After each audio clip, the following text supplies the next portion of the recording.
Welcome to the Sharpe Show. Yes, I am back here Friday evening on at 7 p.m. I know I wasn't doing a Sharpe Show yesterday, but I was doing some cool things yesterday. I was out on Long Island chatting with people in Huntington Township, and out there talking to people from Suffolk County and Nassau County. I was actually speaking at a town hall event out there on cannabis, doing lots of different things. So some of you might have seen it. So hopefully you can see it. You can check out that video if you want to, but that's where I was. So today I'm back, though. I'm here Friday, and tomorrow morning I am going to be heading on off to Western New York for a 14-county trip, 4 days and 14 counties.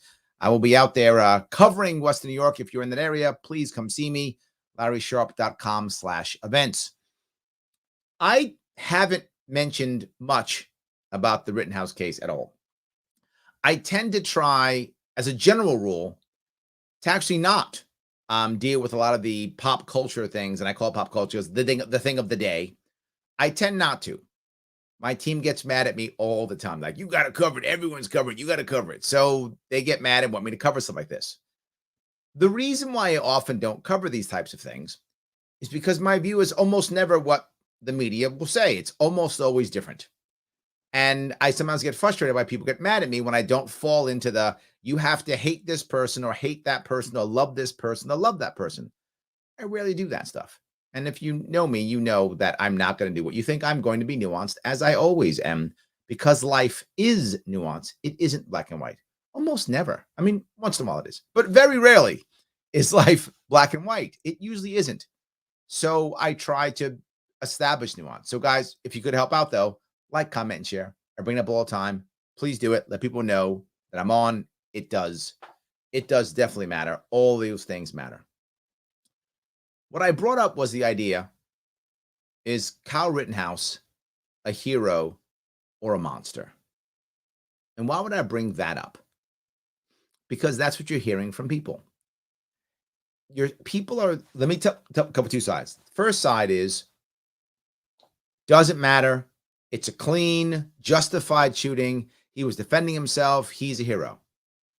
That's not true, meaning the hero part. The other side is, he was a monster killing people on a rampage. That's not true. The reality of it is, Kyle Rittenhouse did what most 17-year-old boys would have done in that same situation. And what does that mean? For those of you who don't know, most of you probably don't know detail. Some of you do, because some of you were following it detail, but most of you weren't. I followed the most important aspects, which is not necessarily what he did, which I cared, but more why. Why was a 17-year-old running around Wisconsin in Kenosha with the firearm? Why was it happening? And the number one reason why is because his parents encouraged him to do so. You might say, what? That's the reason? Yes. That's the number one reason. His father had asked him to come before. He didn't bring the gun. That didn't happen. The gun was already there. His parents wanted him to go. His mother drove him. I'm asking you listening, watching. If you were a 17-year-old boy, if you're a woman, try to imagine 17-year-old boys that you know or have been, or if you're a mom or an uncle or, mom or an aunt or a grandma, think about your 17-year-old boys.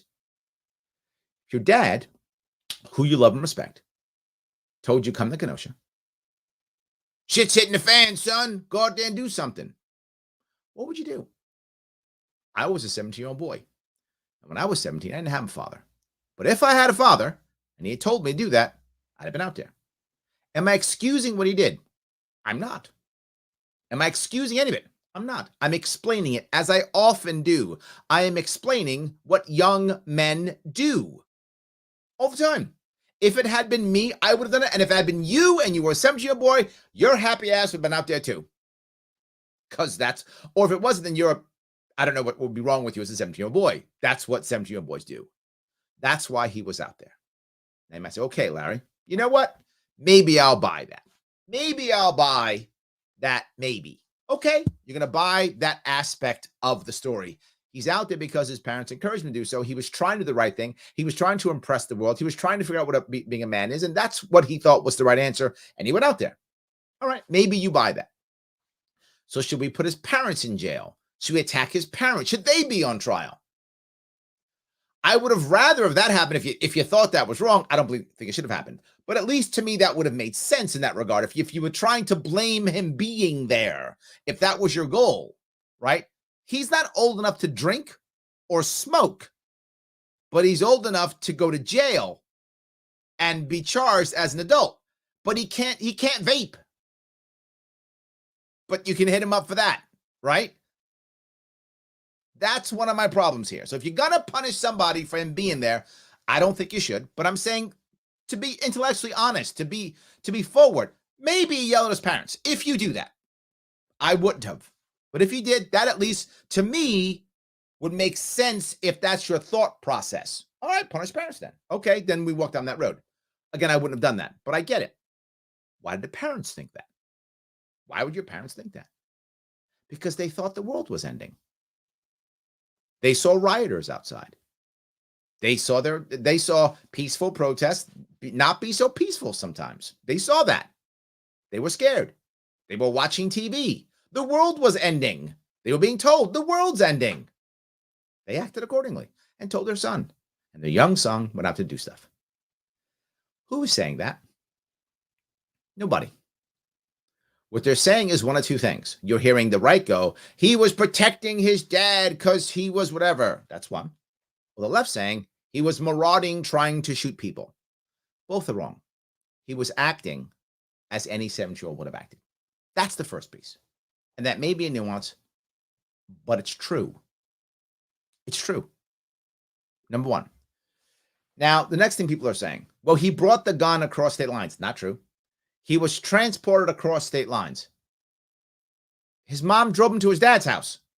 That's not transporting someone across state lines. That's his mom driving him to his dad's house. That's what that was. So not a crime, shouldn't be a crime, silly to even imagine, right? That's number one, right? So there's number one. Let me keep walking down this road. So now I have Kyle out there with the gun. Okay. Do I think it was a smart move? No, I do not think that was a smart move at all. I think it was a bad move. I think he should not have done it. It was a bad move. Do I think it was illegal? No, it wasn't. Do I think what he did was, even the shootings, the shootings were illegal? No, I don't. Was it a bad idea? Yeah. Generally speaking, it is a bad idea to bring a firearm to a protest. Not 100%. That's not 100% rule. But generally speaking, it's not a good idea. So I think it wasn't a good idea. But it doesn't make it illegal. Doesn't mean he was hunting people. Of course not. But there are other parts here. He's there. The assumption was from too many people that he was hunting because he's a white supremacist. Okay. If Kyle Rittenhouse is a white supremacist, he read the wrong book because he was shooting white people. So if he's a white supremacist, he's like the worst white supremacist ever. Like, he didn't read Mein Kampf, he read Mein Mampf. I don't know what the hell he read the wrong book or something. You're supposed to shoot the black people, I thought, right? And that was supposed to do if you're a white supremacist? He's shooting the wrong people. So clearly that was a story that was told. And the funny part about this is there were many people I knew here in the city who thought that the people he shot were black. They did. They thought the people he shot were black. They assumed that they were black. That was their assumption. I'm not making this up. Some of you may know someone who thought that. They're like, he shot black people. Like, they were white. What? They were white. Yeah. They heard white supremacist and assumed Kyle was shooting black people. That was their assumption. This is one of the reasons why people got so angry, because that's what they believed, even though it wasn't true. And when they found out, wait a minute, he's shooting white people, they had already doubled down on the white supremacy piece. So how do you back out now? Right?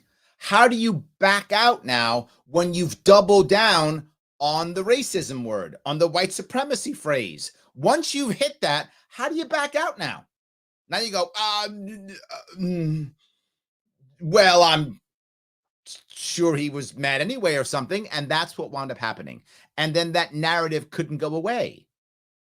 So for some of you who are shocked at how he became white supremacist, it's because many people thought the people he shot were black, even though they weren't. And then when it came out, they're like, oh, wait a minute. Oh, which is why something else happened.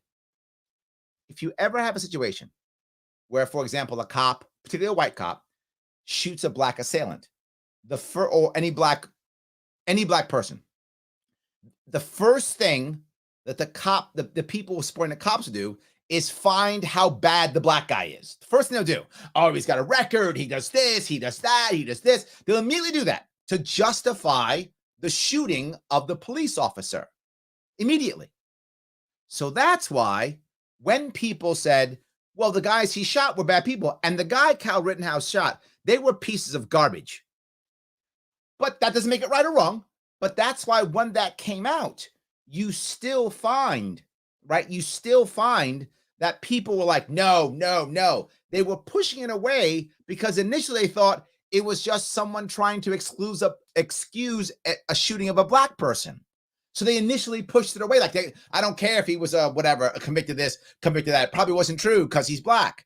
And then they were like, oh, wait, he's white. Oh, huh. Wait a minute. Changed everything. But people have already doubled down. If you notice, so often when I deal with this, so often I don't take a stand on these things until later. I shut my mouth and I don't say stuff till later. With this one, I waited. With Cuomo, I waited. I wait. Why? Because I've actually been in court cases and consulted with defense attorneys, and you don't know what you don't know. There's always an opportunity. One thing you can do if you want to, and I try to do it, sometimes you can say nothing. Very often, I don't know. So I shut my mouth and I say nothing until I find out what's going on. These people don't. They say, he's a white supremacist. Let's run down that narrative. Let's go all the way down that road. And whatever happens at the end, who cares? And the other side immediately defends. And now you have a situation to where literally, there are tons of black people in Kenosha defending, supporting white child abusers. I'm not making this up. That's actually happening right now because of that narrative that wouldn't go away. That wouldn't go away. Because once you double down, it is so hard to go back. This is why I go out of my way to not say stuff like that. And if I'm wrong, you will hear me say I'm wrong. I will back off and go, I was wrong. I made a mistake. That's not true. Because I want you to know that I'm not going to run down that road, but these people do. That's why I'm upset there. I'm still not done. I want to show some of the actual, a little bit of about 2 minutes is short, of people reacting. And I also want to make sure that when I talk about the reacting, we understand the emotion behind this. I know some of you don't like that. I know some of you get mad. Well, it doesn't matter because this. Emotion does matter. It does. Emotion matters. Let me grab a couple of these. I'm going to grab your comments. I give a lot of comments. You guys are really on this. I get it. I will grab them. I promise. And some of you are mad at me. I'm happy. I'll deal with it. You know I will. Give me a couple seconds. And I want to show you this if I could. All right. Hope you guys can hear this. I'm not so surprised because in this city, my nephew was shot 7 times in the back and no charges were ever leveled. Now, this is the guy who's saying, you know, the guy who was killed before this. This whole thing started, right? This is his cousin or nephew, I forgot which one, was shot. And he's like, no charges were ever so-and-so, right? Yeah. What he's saying is he's angry because the system is not good. That's true. It's not a great system. And the system was shown that way by the bad prosecutor, right? We saw how bad the system is. That's true. So why in the world does this gentleman, and be very forward, why does he actually care? To be forward. If I lost my nephew, I might be mad too. I might want someone to pay for that. I might. But you know who I want to pay for that? The people who shot my nephew or the system that got him shot. Yes, I'd want them to pay. I wouldn't want a 17-year-old boy to pay. I wouldn't want that. And that's where we are now. I don't want a 17-year-old boy to pay for my nephew's death. I don't want You that. have to understand from day one, the judge had his hand on the scale. He didn't allow. Now they blame the judge for this. Now, if any of you have been to criminal court, and I hope some of you have, the judge that was here, and I don't mean this, any libertarian, that's what I'll say, not left or right, libertarian. This judge was amazing. I'm not joking. What most of you may not know is most judges are former prosecutors. Most judges, when you walk in that courtroom, they assume you're guilty. And they're going to tell me no, they'll be mad at me for saying it, and you know it's true. It is absolutely true. I don't care. It's true. Most judges, when you walk in, assume you're guilty off the bat. This one didn't. Hooray. Hooray. I wish more judges would assume that someone's not guilty. And the prosecutor did horrible, terrible shit. And the judge says, I'm really clear on something. This is so simple. I got to cover this piece up because it drives me crazy. One of the charges that the prosecution put forward wasn't a crime. It wasn't a crime. And it was the age of him owning, his age versus the firearm that he was carrying, right? They made that a crime. It wasn't a crime. They figured that out during the trial. During the trial, they figured that out. All you had to do as a prosecutor was ask any of your clerks, hey, do me a favor. We're putting this charge down. Would you look and see if it's a charge? See if the age and the firearm match. That's all. It's 30 seconds. Didn't do it. Why?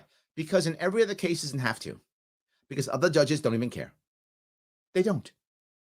And most of the people who are actually looking at this as outside, right? Looking at it, go, that guy's evil, he's bad. No one else knew. No one even cared. Think about it. He had paid defense. They didn't know. And now you're going to tell me some public defender's going to know this? How many false charges, how many bullshit laws and charges has that prosecutor put on black men? Sorry, I'll go back. Black boys. How many? I don't know. Dozens? Hundreds? I get why he is mad that his nephew's dead. And that he wants someone to pay for that. I get that. I might think the same way. I'm not mad at him for that. I get it. All I'm saying is, because he's emotional. You lost someone you love. You're emotional. You're not thinking logical. Okay. But why are all the other people angry who didn't lose someone? Right? In my view, I understand he lost his nephew who he loved. He's emotional. He can think all kind of stuff and want the whole world to burn. I get it. I've had pain in my life, and so have you. And you wanted the world to burn because you had pain. I get it. But there's guys and gals who have nothing to do with this kid. Didn't know who he was. And they're all upset and worried and scared. What you upset and worried and scared about? You didn't lose your nephew. You lost nobody. You just want to be righteous. You can shut up as far as I'm concerned. You didn't lose anybody. This guy, I get his pain. He's still wrong, but I get his pain. The prosecutor, what a hunk of garbage he was. But you think, well, that's a bad prosecutor. That's most of them. Yeah, I know I'm in a lot of prosecutors' angry right now. I don't care. That's most of them. I know a prosecutor who literally said, oh, that guy, he's innocent until proven broke. That's what he said. Innocent until proven broke. So when he has no money, he's guilty. That's what we deal with. This goes back to one of the things that shows that we should know now. Every single trial should have cameras in it and be recorded. Let me say that one more time. Every single trial, to include, by the way, family court. Now, I'll make one exception in family court. One exception. When minors are involved, you can blur out and or redact minor testimony.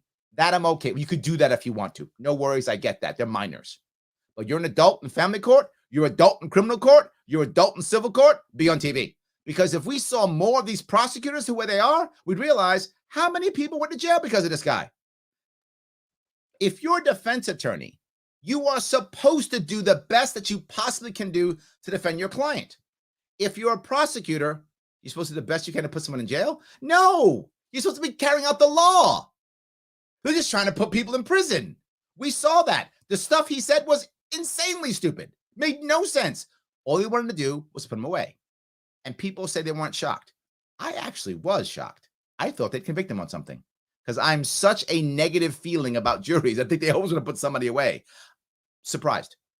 But yes, this shows every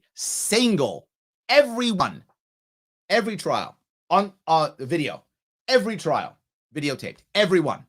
So we can watch some of these prosecutors, and maybe they'll stop being pieces of garbage, and maybe you have better judges who will be more like this one. Let me grab a couple more real fast, and I will grab your comments, I promise. Pictures.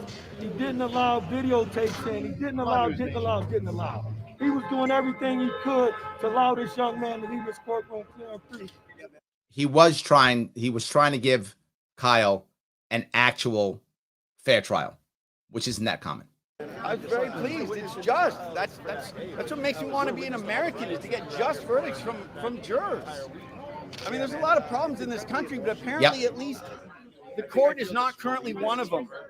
And I tell you, I really believe, and maybe I'm wrong on this one, maybe you think I'm crazy. I really believe one of the reasons why this was a fairer trial is because it was on TV, because people were watching it. That's why there were repercussions. And as most of you know, in this system, generally speaking, prosecutors, no repercussions. They can destroy your life, no repercussions. Judges, destroy your life, no repercussions. None. That's the norm. They just crush you and devastate you, and no repercussions. Well, now you got to watch it on TV. Now you got to go home to your mom and dad. Now you got to go home to your cousin. That prosecutor has to go home, and people are going to go, man, you're a piece of garbage, man. They did it before. They thought he was Superman. That prosecutor, they thought he was Superman, protecting the people. They thought that. Now they're like, you're a piece of garbage.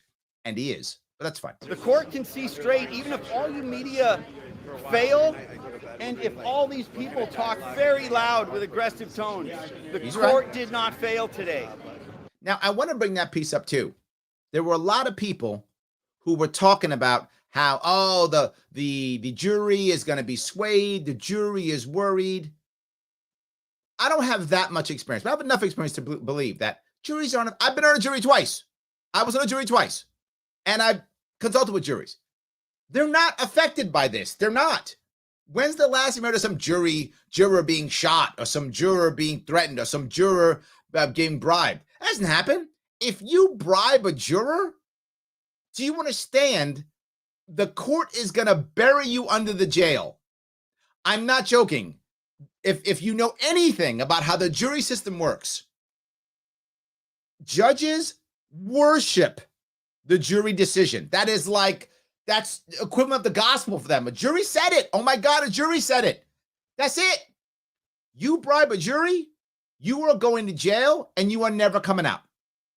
Ever coming out. It doesn't happen. Jurors are not affected by this. That's a story that people tell. That's another lie that people tell. Juries aren't worried about this at all. They're just not. I wish I could say I was surprised, but I'm not. I'm sad. I'm sad. This is Tell me why you're sad. gonna mean a lot more people are gonna get hurt by people who think they can just arm themselves and just start shooting. And that's the part that bothers me there too, right? Why is she worried? What if Kyle had been convicted on all four? Kyle gets convicted on all four, goes to jail for 30 years. They totally hammer him. He goes to jail for 40 years. He's gone. Is she any safer? Does she get a better job? Does she get a better education? Does she get a better relationship? Does anything good happen in her life? Does her dog come back? Does anything happen if Kyle goes to jail for 40 years? Nothing. She has nothing better to do.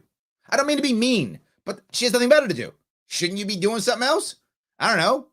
Isn't Netflix pretty cool? Go watch Tiger King 2 or something. Why are you here?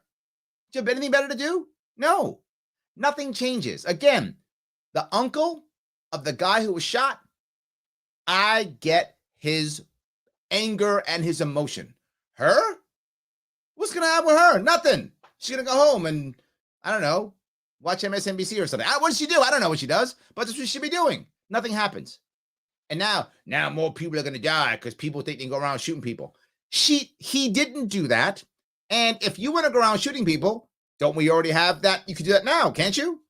No laws were changed.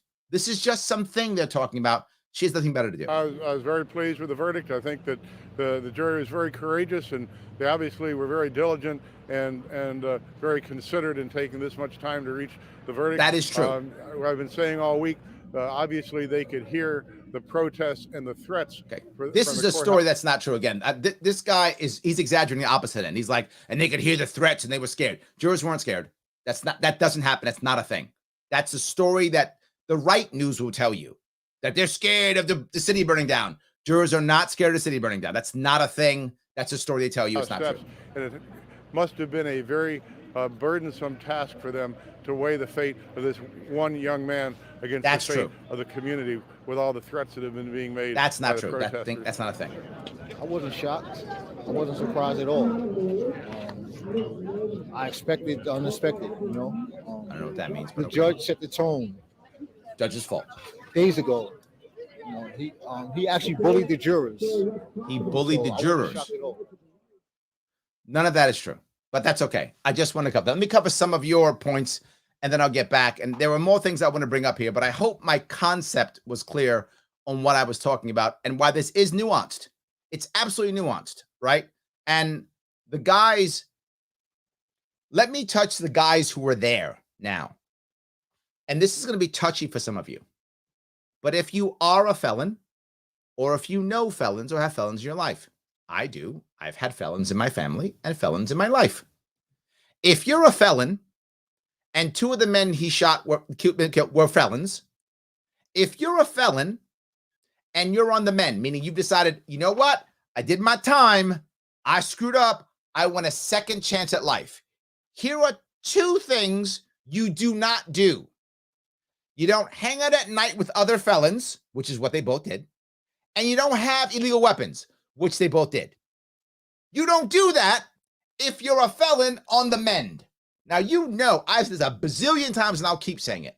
Every single felon deserves a second chance. Every single felon who gets out of prison deserves a second chance, no exception. You deserve a second chance. And if you are a felon, and those of you who know felons, those who want a second chance, they go out of their way to stay clean. And I mean out of their way. They're like, guns are over there, I'm over here. Felons over there, I'm staying home. They go out of their way to stay clean. They would never be running around at night with guns and other felons.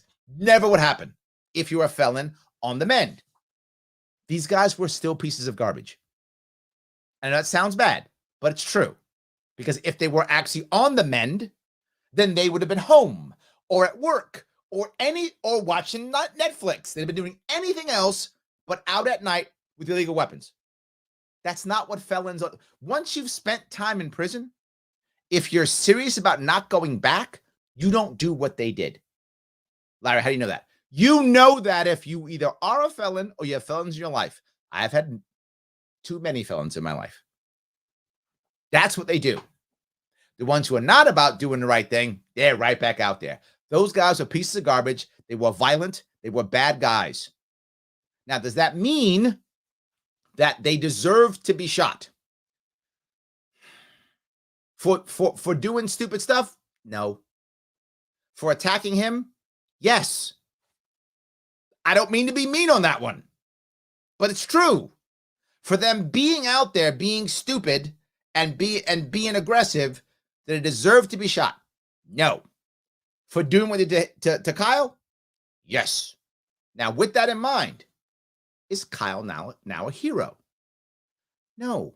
He is an unfortunate kid who was in the wrong place, wrong time, and now, sadly, what I don't hear anyone talking about, and I'm going to talk about it. I now have an 18-year-old kid in America now who shot killed two people, shot three, and has to live with that the rest of his life. You might go, but it was okay, but it was righteous. Doesn't matter. Talk to veterans who've killed in war. Straight self-defense. Doesn't mean they're okay with it. It still sucks. It's justified, and they shouldn't go to jail, and it sucks. This is not a good thing. This is still a bad thing. If Kyle lives to 80 or 90, he has to live with this for 60 or 70 years. Not just that, he had to go to jail at 17 years old. Not just that, his life will never be the same. Ever. That's what happens to Kyle. So Kyle's punished no matter what. Whether he goes to jail or not, he's punished no matter what. And we have another kid who's upset.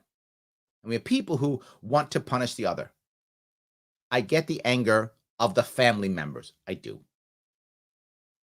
Everybody else? Why are you mad? Why are you mad?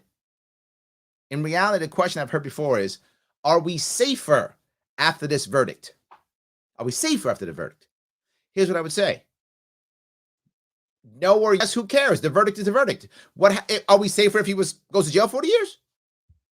No. Let me walk down this road if I can. I'm gonna grab some of these here if I could. I appreciate it. Yes. All right. Torrin says self-defense is more than a right, it's an instinct. Valid point. White Americans still have the right to protect their lives because their lives matter. I'm very happy. Everyone's life matters. You are correct, of course. Now, to be clear, I get why people were upset. I do. That's emotion. But now let's move down. Let's keep going. Right? Let's keep going. But yes, it is an instinct. If you defend yourself, let's say someone tries to murder me, and it's some young guy who wants to murder me, and I defend myself and I kill him. Would I be righteous in defending myself? Yes. But I would still feel terrible because I just took away someone's loved one. I would still feel bad about it. I still would feel bad. I shouldn't go to jail. I defended myself. Still sucks. I'd rather not be there in that position to have to make that choice, do that thing. That's the issue. So yes. Oh, thank you. You have caught this live. I appreciate it. Yes, absolutely. 100%. Why was the Rittenhouse trial covered more than the Ahmaud Arbery one? Oh, very good point. I think now maybe it'll start happening. Yeah, it's a good point. It's a good point. I feel like the Rittenhouse one was far more sexy. And I know that sounds terrible, but I just think it was. It was a sexier case with more video and drama. And the press doesn't care. Remember something. The press's job, we often wonder, what's the press's job, right? The press's job is to inform us. The press's job is to give us news. No, the press's job is one thing, to be seen. That's it. To be seen. Buy the newspapers, watch the show, click on the websites. That's it. They're going to show you what makes people watch. And the sexy Rittenhouse trial was that. People cared more about that than Arbery. I know it sounds horrible. They cared more about it. That's why. The press doesn't care about any of this. The press doesn't care if it works or not, doesn't work. It's irrelevant. The press just wants you to watch. And they're going to look at who their people are, what their people want to see. You want to see that. Boom. Boom. You can't call Arbery a white supremacist, so it doesn't work. If you could have, they would have done that for sure. Yes. So the zombie god says, I think Kyle Rittenhouse is a hero. I don't want to believe that because I don't want to encourage more young men to head out and go to a protest with a firearm. Not because they can't. You can. It's your right. You can. It just often doesn't end up well. And so I'd rather them not, right? Again, it's not illegal. You shouldn't go to jail for it. It's just generally a bad idea. And I think this is an example of that. I think generally speaking, you don't want to do that. So I don't want to encourage that. That's my view. It's a personal view. I'm sure some of you disagree. So Julie says there was a jury ruled, end. Media always tries to make people hate each other and get sales. You need to let it go. Julie, you're right. You're right. The media has to keep the eyeballs going, right? This is the problem with media, right? So you were watching the show. If you like MSNBC or Fox News, you were watching it. Now it's over. What do you do now? Well, I got to get you watching. So I got to explain why the judge is evil or the judge is awesome or the media is. I got to do that so you keep watching. That's the issue. So yes. Jonathan says, hero is not a hill I'm prepared to die on. Me too, Jonathan. I don't want to go down that road. I don't. Lyndon says, neither. He's a kid that probably got in over his head and ended up in a situation he might have been able to avoid. Yes. Lyndon, correct. Use of force was justified, but may not have been necessary. Ugh. I would agree with not necessary if he had not shown up or he had just left and walked away. I think that's true. But how do you expect a 17-year-old boy to make that decision? And you had 30, you literally, he was a kid, 17. You had 3 grown adults, proven violent felons who threatened him coming after him. No matter what you might think, whether you think he's good or bad, that is accurate. He was 17, that's a kid, and 3 adults, proven convicted violent felons, came after him. How can you say force may not have been necessary? I'm not sure. Brian, Kyle had better gun discipline than many cops. Holy crap, Brian. Well said. Well said. 100%. Well said. Breonna Taylor might not be dead now.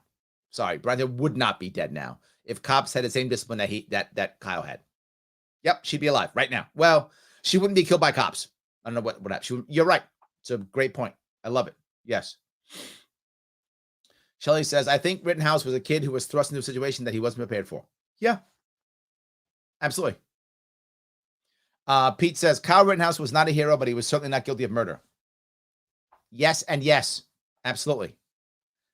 His mother did not drive him. His father did not ask him for a gun.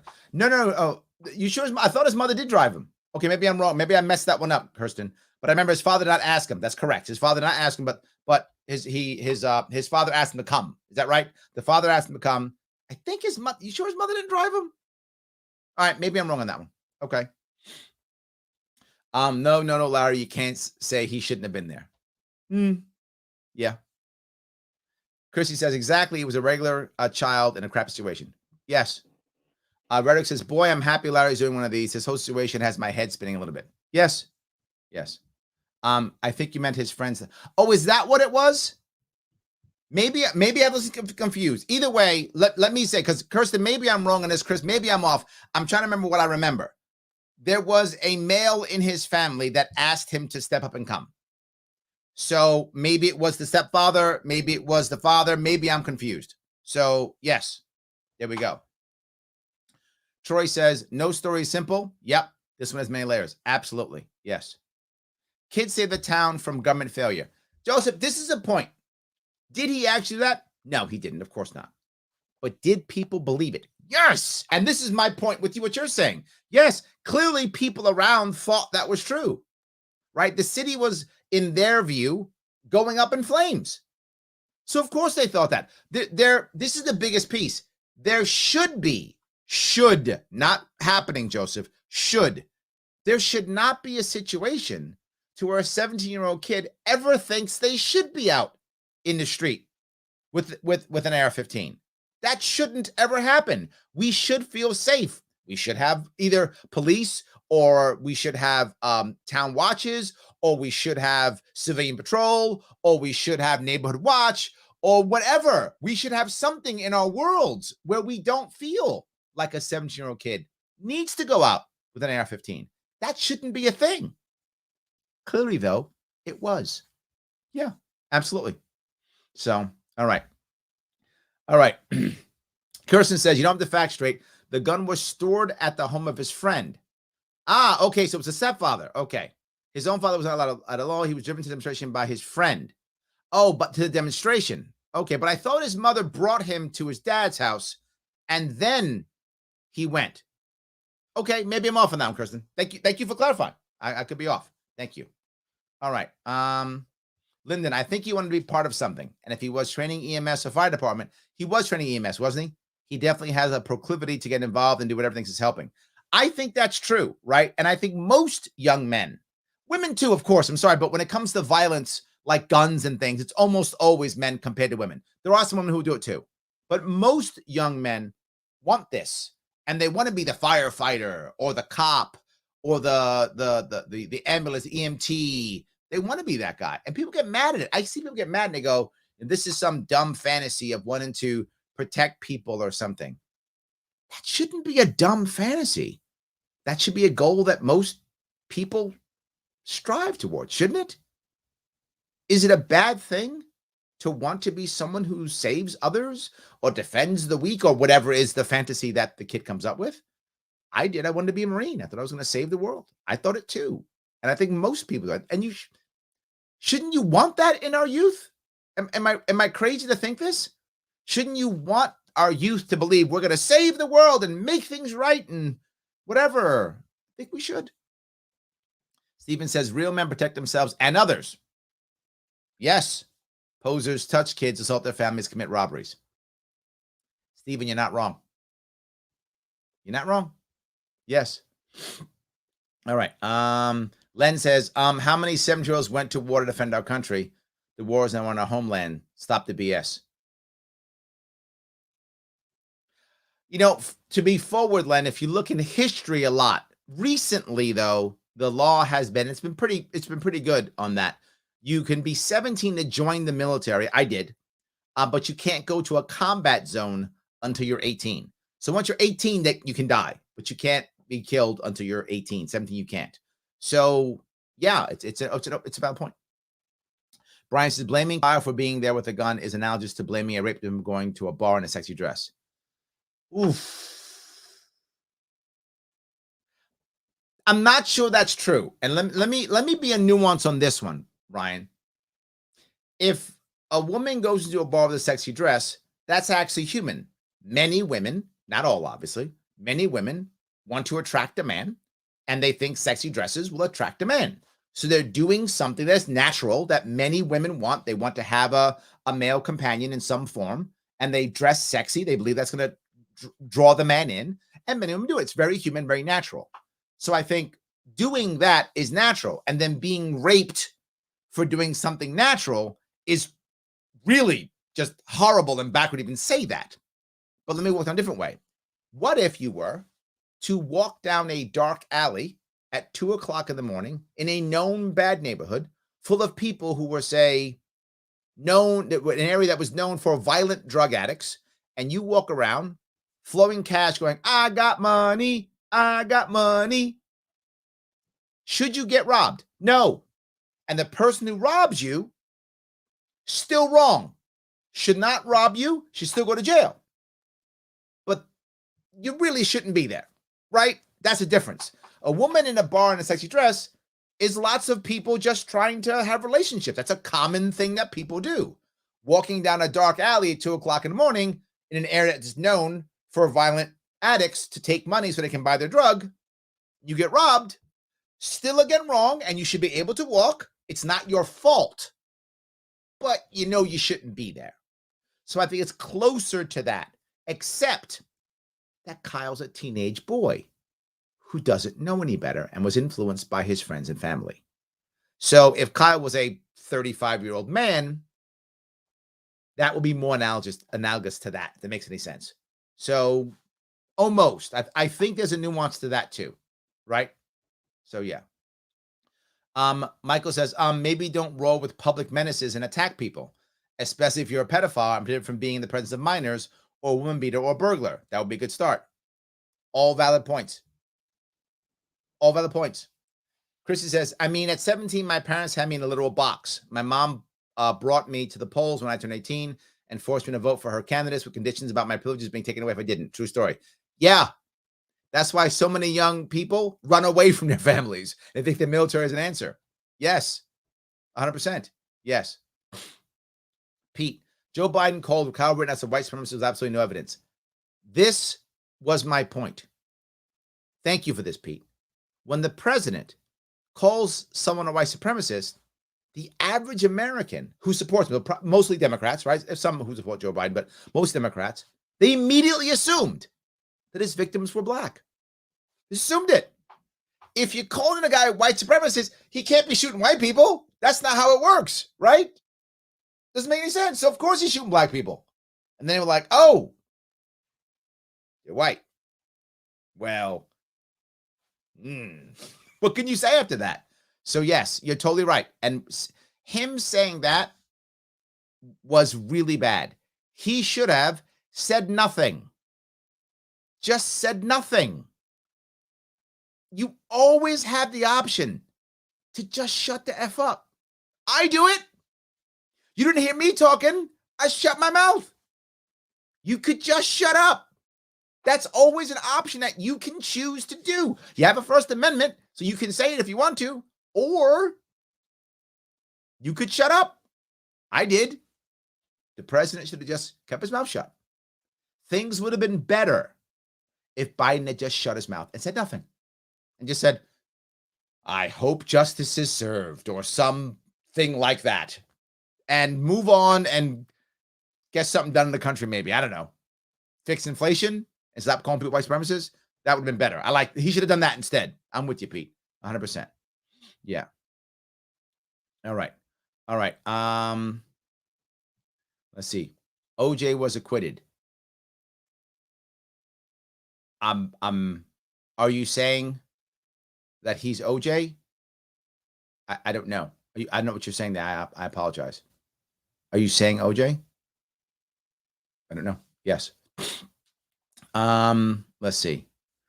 Kirsten says the narrative you're relating here is not even close to factual. His mom did not drive him to his dad's house, not even close to reality. Okay, maybe I'm off on this one. Perhaps he didn't. He was still influenced by those around him, and he was still a 17-year-old kid. I think that part is real. Perhaps I've made other errors. It's possible. If I'm wrong on this, I stand corrected. I still feel the idea is similar. If it makes any sense. So yes. All right. I'm see if I can keep going here. Mind Mom, you like that one? Yes. It's something. I don't know what it is. Yes, absolutely. The only assailant he didn't shoot was African American. Oh, that's right. The one dude. Man, Kyle's a terrible white supremacist.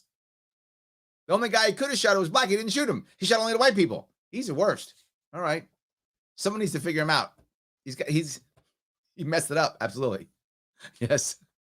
Mind Mom, the Kyle Rittenhouse story. Nicely done. Yes. 100%. All right. See if I can keep doing this. Tell that to Al Sharpe. Have you heard his comments? I haven't, but this is, you bring up something good, Benjamin. There's nothing that's happening too. People are just getting mad and they're blaming racism for everything. This is not helpful at all. I want to bring up this guy. You brought this up. I'm going to bring this other guy who's talking. This is his reaction. And listen to the emotion in this, but why this is not helpful, even though I get it. All right, folks. So like I said, my name is Kyle Johnson from BLOC, which stands for Black Leaders Organizing for Communities. I've lived in Kenosha for 2 years. And last year really put me through the ringer, not only as a black man in America, but just as a resident of this community. And we have done a lot of work this past year and a half. Now he's talking about, of course, about the police shootings, right? That's what he's talking about right there. To make strides, to heal, to reimagine what our community looks like. That's a good idea. Continue to do that. We're going to continue to support the families of those who were slain by a vigilante. I'm not going to say his name because there's no. So I'm going to be clear. He's black. I'm sorry. Who's he from again? Yeah, BLOC, which is black. Hold on. Black Leaders Organizing Communities. Where he's from. So he's going to continue to support the white families that were killed by Kyle Rittenhouse, a white guy. Why are you involved in this? Shouldn't you instead support the families of the people who were shot, of the guy who was shot by the cops? I mean, and let me keep going. You're going to continue to support them. What if he went to jail for 40 years? Would you have stopped? So I'll say again, I get he's upset, but what he's saying makes no sense. If you can support families, whether Kyle goes to jail for 40 years or not, I get he's mad. I do. But he's not related, right? The uncle who's related to the guy who was shot, I get it. You're the uncle. You lost someone you love. You're pissed off. You want someone to pay. Who's this dude? I have an idea. Stop standing around here and go build something in the black community. Why are you wasting your time here? Mr. Smart Guy, go build something. You're wasting your time sitting here. We're going to still support these white guys, even though I'm talking about black stuff. Well, go do black stuff then. I don't know what you're doing. Need to uplift him We know this verdict is wrong. We know there was never going to be any true justice out of this. True justice. To be clear, here's what he's saying. Just to be clear, true justice is putting a 17-year-old, now 18-year-old boy in jail for 40 years. Now, you know what? If that had happened, poverty is solved. Now, if that had happened, cops are perfect. If that had happened, no. What you should be looking at, and this is going to drive me a little bit crazy, but I keep saying it, is realizing that that prosecutor who fumbled so badly in this has put how many black people in jail? And you're going to support that prosecutor? I want to fucking vomit. That prosecutor, how many black boys has he put in prison? And you're going to support him? What's wrong with you? You shouldn't call yourself block. You should call yourself blockhead. You're a moron. Stop. You're just trying to be righteous and just, and you're not. That prosecutor, I don't know, but I will bet my house he has put black boys in jail, and now he's the good one? What's wrong with you? Justice is two people still walking this earth and what justice would have been is a convicted violent pedophile and a convicted violent domestic abuser who were not repentant at all because they were hanging around with illegal guns and doing stupid shit with other felons at night. If only those guys were around, and an 18-year-old kid who was trying to do the right thing, if he was in jail for 40 years and we were supporting a prosecutor who's put who knows how many hundreds of black boys in prison, if we were doing that, then stuff would work. This is the face of black support. Wow, we're in trouble. Wow, we're in trouble. Wow. So Block offers that reaction. That's helpful. That's helpful. Anyway. All right. Okay. Jennifer says confirmation bias is part of human condition. True. Agreed. It's true. Absolutely. Pete says what we really have now is a pandemic of people who can't admit they were wrong. Oh my God, yes. Yes. Absolutely. Yes. 100%. Yep. I don't know who you're talking to. Hi, excuse me, Mr. High and Mighty. I lived the PST of Vietnam with my father. Kick rocks. You're gonna tell me to keep my mouth shut. I don't know. Is that to me, Jonathan? I don't know who that's to. I'm sorry. What I'm saying here is when I say keep your mouth shut, here's what I'm saying. If you're in a position of authority, if you are a public figure in any way, before the facts come out, you should probably keep your mouth shut. If you're the uncle of the nephew who shot, you lost a loved one. How can I expect you to keep your mouth shut? I wouldn't keep if they'd shot my daughter, my mouth would not be shut. Right? So if you're that person, I expect you to be opening your mouth because you lost someone you loved. You're emotional. You're mad. You want someone to pay. Human. Get it. I'd be the same way. I'm President Biden. I'm some radio talk show host. I'm anyone who wants to be respected. Anyone who wants to be respected publicly. Wait until you know more. And if you're wrong, say you're wrong. Don't double down. That's what I'm saying. So yes. All right. All right. Lily says, not a hero, not a monster, just a teen defending himself. I would buy that. Yes, I'd buy that. Yes. Michelle says, why does everything have to be black and white? Bad people are all colors. Good people are all colors. Yes and yes. Absolutely. Yes and yes. 100%. Yes. Jonathan says, problem is he will be, and more kids will think it's a good idea to put themselves in a situation. This is my worry, Jonathan. You read my mind. I don't want him to be a hero or a monster because he's neither. If we make him a monster, we've ruined his life even worse. If we made him a hero, now others are going to start doing that. And it's not a good situation to be in, particularly if you're a teen. Look, is it okay for some people to go to protest armed? Yes, some people, right? Depends on what training you've had, what you know, where you've been, how mature you are. You could absolutely do it, right? Because you know it, you've been there. Doesn't matter male or female, young or old. Generally speaking, you're going to be older because you've been through some stuff, generally speaking, right? But some people are older with knuckleheads too. But generally speaking, that's going to be the case. But I do not want to encourage teens to be running around with guns. It's just not a good place. It's not a good idea. So how they divide us is how they rule us. Tim, absolutely. Yes, absolutely. Look, I don't say stuff till Lord Larry says stuff. Then I can point the mob in his direction when they come for me. I like that. I love it. Good. Stephen, all pedos need to die, especially those who've destroyed 5 kids.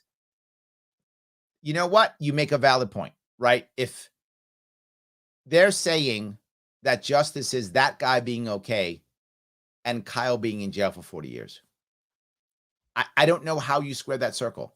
And think about what's actually happened, right? You've come to a point to where because you have to get behind your team. This is what happened. You have to get behind your team. And if you're team Biden or team anti-Biden or team left or team right, you got to get behind your team. And what's hurt the left in this one is they got behind the wrong team, right? They should have been behind Kyle in this one, right? But they got behind the wrong team because they're so scared of guns that they had to be anti-gun no matter what. They just had to be anti-gun. So that's it, anti-gun no matter what. So they immediately rushed to that and were like, that's it. We got to do this. And now they're defending, literally to your point, pedophiles and spouse beaters. Literally, they're doing that now. And white ones, when you're from the black leaders of communities, you're doing it then. So those white lives matter.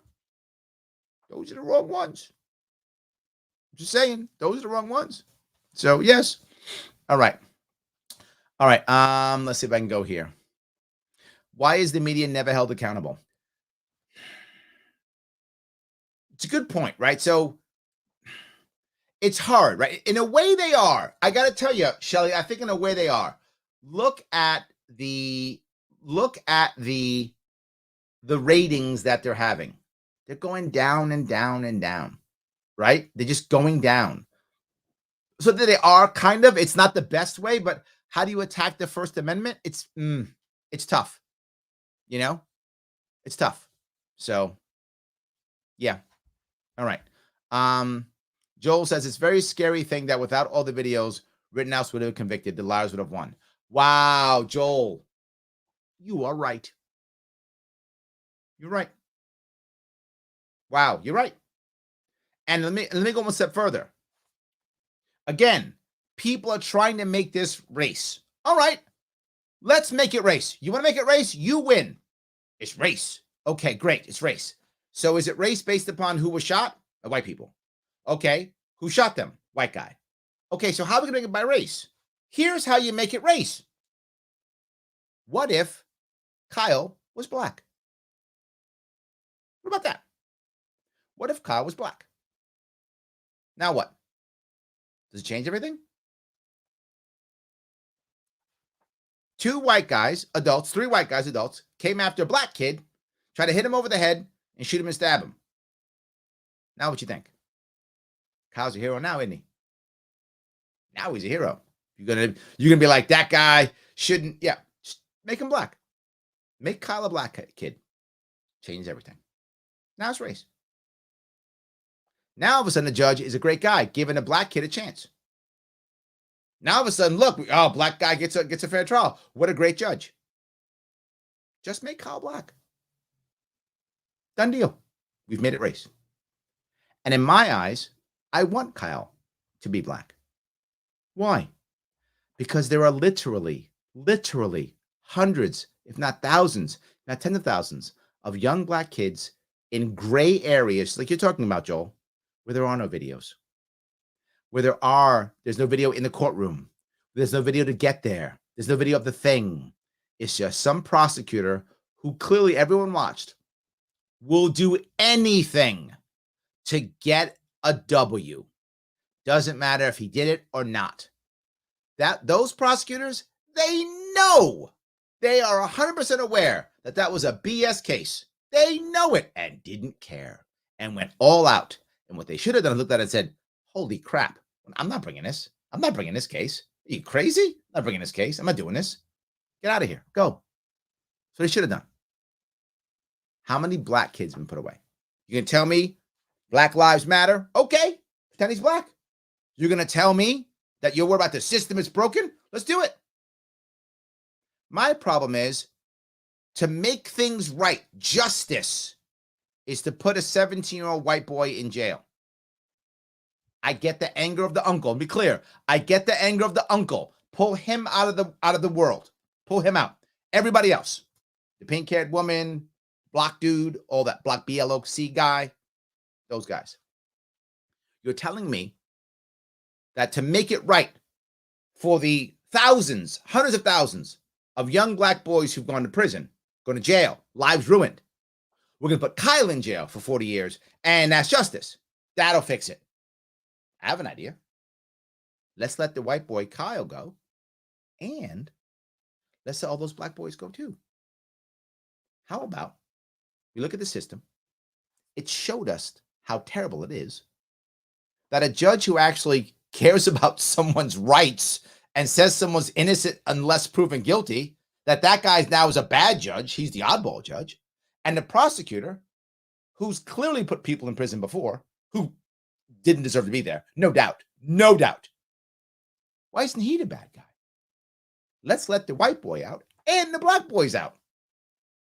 Let's let none of them go to jail for doing things they shouldn't have done. Let's give everybody a fair trial. Or we can worship the system yet again, the system that has destroyed us, and we can say, well, an eye for an eye. Great. We'll put the black boys in jail, put the white boys in jail, an eye for an eye, and we all go blind. I'm going to pass on that. I'm going to pass on that. Joel, your point is a very valid one. Thank you for saying it. You're totally correct. Yes. All right. Let me keep going here if I can. All right. Let's see here. If not Kyle, who will protect Kenosha? Where were the police and why did not allow a multi-day riot? This is my point, Eugene. Thank you for this. Yes. Right. How in the world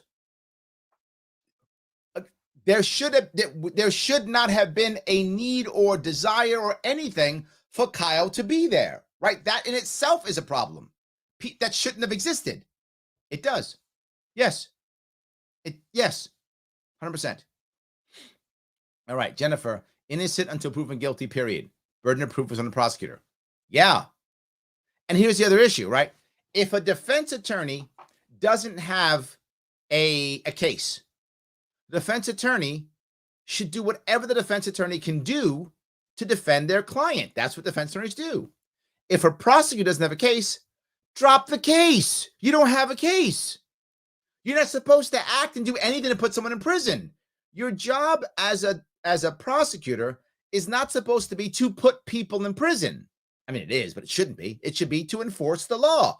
If people aren't breaking the law, you shouldn't be putting them in prison. So the comment crafter says, what an amazing take. Great job, Mr. Sharpe. Thank you. Buddy says monster. I don't think he's a monster. I don't. And I think, but I'll go one step further with you, buddy, though. I think if we as a culture or a big enough chunk of us as a culture make him a hero, we will turn him into a monster. Let me say it again. If we make him a hero, he will turn into a monster. I don't want him to be either. I want him to just be a guy, now an adult, 18, go off and live your life and be happy. Right? Go off, live your life and be happy. That's what I want, buddy. I don't want him to be treated as a monster because I don't think he is one. I don't want to be a hero because if we treat him as a hero, he'll become a monster. So let's not do that either. Let's let him go to the best of our ability and let him live. Yes. So, all right. Chris Zelensky says, I've been through a few judges in my days. This one was solid. I'm with you. Yes. There are some terrible, terrible judges. Yes, absolutely. All right. Jonathan says, I can agree with the verdict and disagree with the elements of the situation. Agreed. Yes. Polo says the prosecution knew the charge was bogus. 100% yes. And that's my point. Why didn't you just stop it? Just let it go. Yes. Yes. Kirsten says it wasn't a matter of 30 seconds, as the judge himself stated repeatedly during the trial. The law on the weapons charge was unclear, and they all had to do some research and try to figure it out. I'm agreed, but the prosecutor was supposed to figure that out way before. And if the prosecutor wasn't sure, Kirsten, if he wasn't sure, right, if he's like, is it a crime or not? A prosecutor should have said no. Because you're supposed to err on the side of the person being innocent. You're supposed to. So if you think it might or might not, you should, as a prosecutor, go, it's a weak case. I may not be able to prove it. No. But what prosecutors do is they stack charges, because they know that when you stack charges, a jury goes, they charge him with all of that? He must be guilty of something. As silly as that sounds, juries believe that. People believe it. So yeah, they go, oh, you got 8 charges? Gotta be guilty of something. So they purposefully stack charges to ensure they get a conviction. Now, if you're a prosecutor, I get why you do that, but you shouldn't. It's not supposed to be about putting people in jail. And all I think of, and maybe I'm biased here, Kirsten, maybe I'm totally biased here. Maybe because of what I've seen in courtrooms. Maybe because I know people I know. Maybe I'm biased. If I'm biased, maybe let me say it.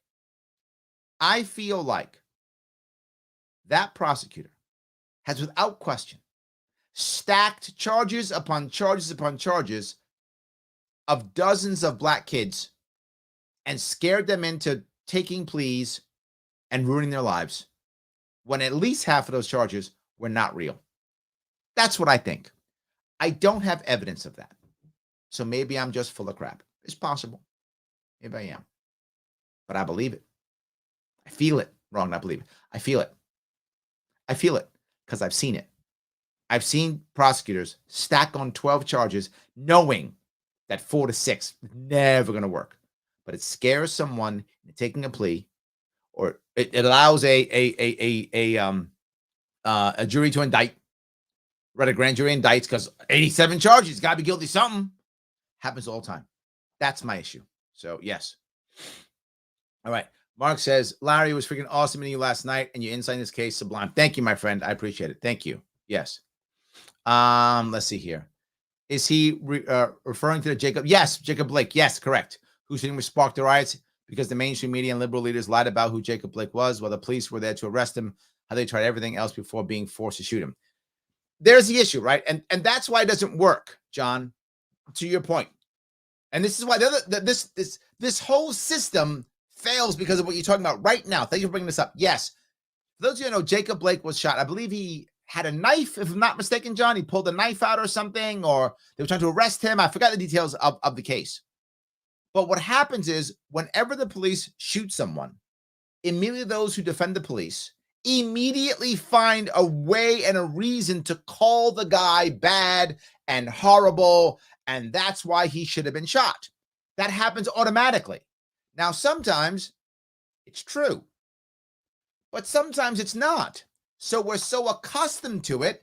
Many people, myself included, we're numb to it, right? Whenever the cop shoots somebody and they start saying, he was a terrible guy, I'm just numb. I know, and he was a horrible guy. They're all terrible guys. They all deserve to be shot. The cops are always right. They're superhuman, never wrong, ever. That's what I hear, and that goes into my head when I realize cops are humans trying to do a job. And sometimes they do something right, and sometimes they screw up. That's how it works. But I'm so used to hearing it that I don't hear it anymore. So I think what happened, to your point, when they heard, the average American heard, well, Kyle Rittenhouse shot these guys and he's a white supremacist, the assumption was they were black. And then when the bad stuff came out about them, people thought, oh, it's another thing. They're all the bad guy. And people began to not hear it. This is the problem. We should stop justifying a person being shot because they did something wrong or were a bad person versus what they were doing now. The fact that those two guys were convicted felons, in my view, does not mean they deserve to die. People make mistakes, they screw up, and they should have a second chance. However, and there's a big however here, those guys weren't trying to have a second chance. They weren't. Those guys got shot because they were messing around when they shouldn't have been messing around. Now, should Kyle have been there? No, it was a bad idea for him too. Right? This was a bad situation. Kyle shouldn't have been there. He should have stayed home or whatever. I'll go further. The environment shouldn't have been so damn bad. The city should have been able to take care of itself so people felt safe so that Kyle shouldn't even have been there. But if Kyle's there, and I wish he wasn't and he shouldn't have been there, those guys shouldn't have come out. They should have been home too. They were all felons. They had illegal weapons and they were screwing around at night with other felons. If you're trying to have a second chance at life, you're not doing that. You're at home watching Netflix. These guys were bad guys doing bad stuff. Does that make them deserve it of being shot? Kind of, yeah. I know it sounds horrible, but they were doing things that they shouldn't have been doing. They were trying to physically hurt Kyle. They were physically attacking and hurting him. Yeah, you got shot. Yeah, right? But because they were felons, I mean, there's a distinction. Because you made a mistake or screwed up or did something bad, does that mean you're worthy of being shot? No. But now you're doing, yeah. So I want to make sure that nuance is clear, right? If they had been home trying to get their lives together, not beating their wives, right? If they were doing that, not beating their wives, not assaulting children, if they were doing that, not assaulting children, not beating their wives at home, watching Netflix, don't get shot. Second chance at life. Give it a shot. Learn to not assault kids and beat women. Learn to not do that, and we'll be okay. They weren't doing that. So yes. Anyway, sorry. Let me keep going here. I apologize. John, this is I expected. I actually didn't. I thought they would get him on something. I just thought maybe I feel bad. I just felt like they were going to get him on something. I felt it. So yeah. Paula says, great show. And yes, how many young black men are in jail on bullshit charges in Wisconsin? Yep. Absolutely. Michelle says, any DA points a gun at me if I'm a jury, he better use it all, press charges. Michelle, nicely done. He was horrible. He was. Absolutely. Yes. Absolutely. Christopher says, one, politicians should never order law enforcement to stand down, especially in the face of violent behavior. Christopher, well done. People ask me how I would handle it if I was a mayor or a governor or something like that. I'll tell you what I would do. If there was something like this, right? If there was something happening in my world, I would physically go in the street, tell the protesters, I hear you. Let's work on this. I would give them I would tell them when they can come and talk to me, I would give them an actual way of solving their problem. I would do that. I would say, all right, you're worried about this? Here's when we're going to talk about it. Please come, bring your people. We'll deal with this issue. What are you worried about? I'm going to give them a way to express their frustration. I'm going to give them a way to try to fix their problems. And I'm going to tell here's exactly how and when and where and who we can bring and all those things. Then I'm going to give them a couple of hours. Then the cops are coming out. Yes. That's what I'm saying. If you actually want to solve a problem, if you think something's wrong, I, as a mayor or governor or whatever, I'm going to come out myself in the street. I will be there. If I get hit by a bottle, I get shot, then I guess I get shot, hit by a bottle. But I'm going out there. And I'm going to say, I hear you. Let's talk about your issue. Here is when and where we'll do it. I am going to allow you. I'm going to encourage you that we're going to deal with your issues through real conversation and talk. I'm going to give you a real place to have this, and it's going to be cameras, like I talk about. We're going to see it. We're going to try to fix what's wrong. And I'm going to give you respect and say, I care, let's fix it. And if that's not good enough for you, cops are coming. That's what I'm saying. They don't do that. They just bring out the cops or they ignore it. They tell them to step down, like you said, Christopher, or they bring out the tanks. Both are the wrong answer. Let the people know you are prepared. Give them a way out, right? You give them a peaceful way out.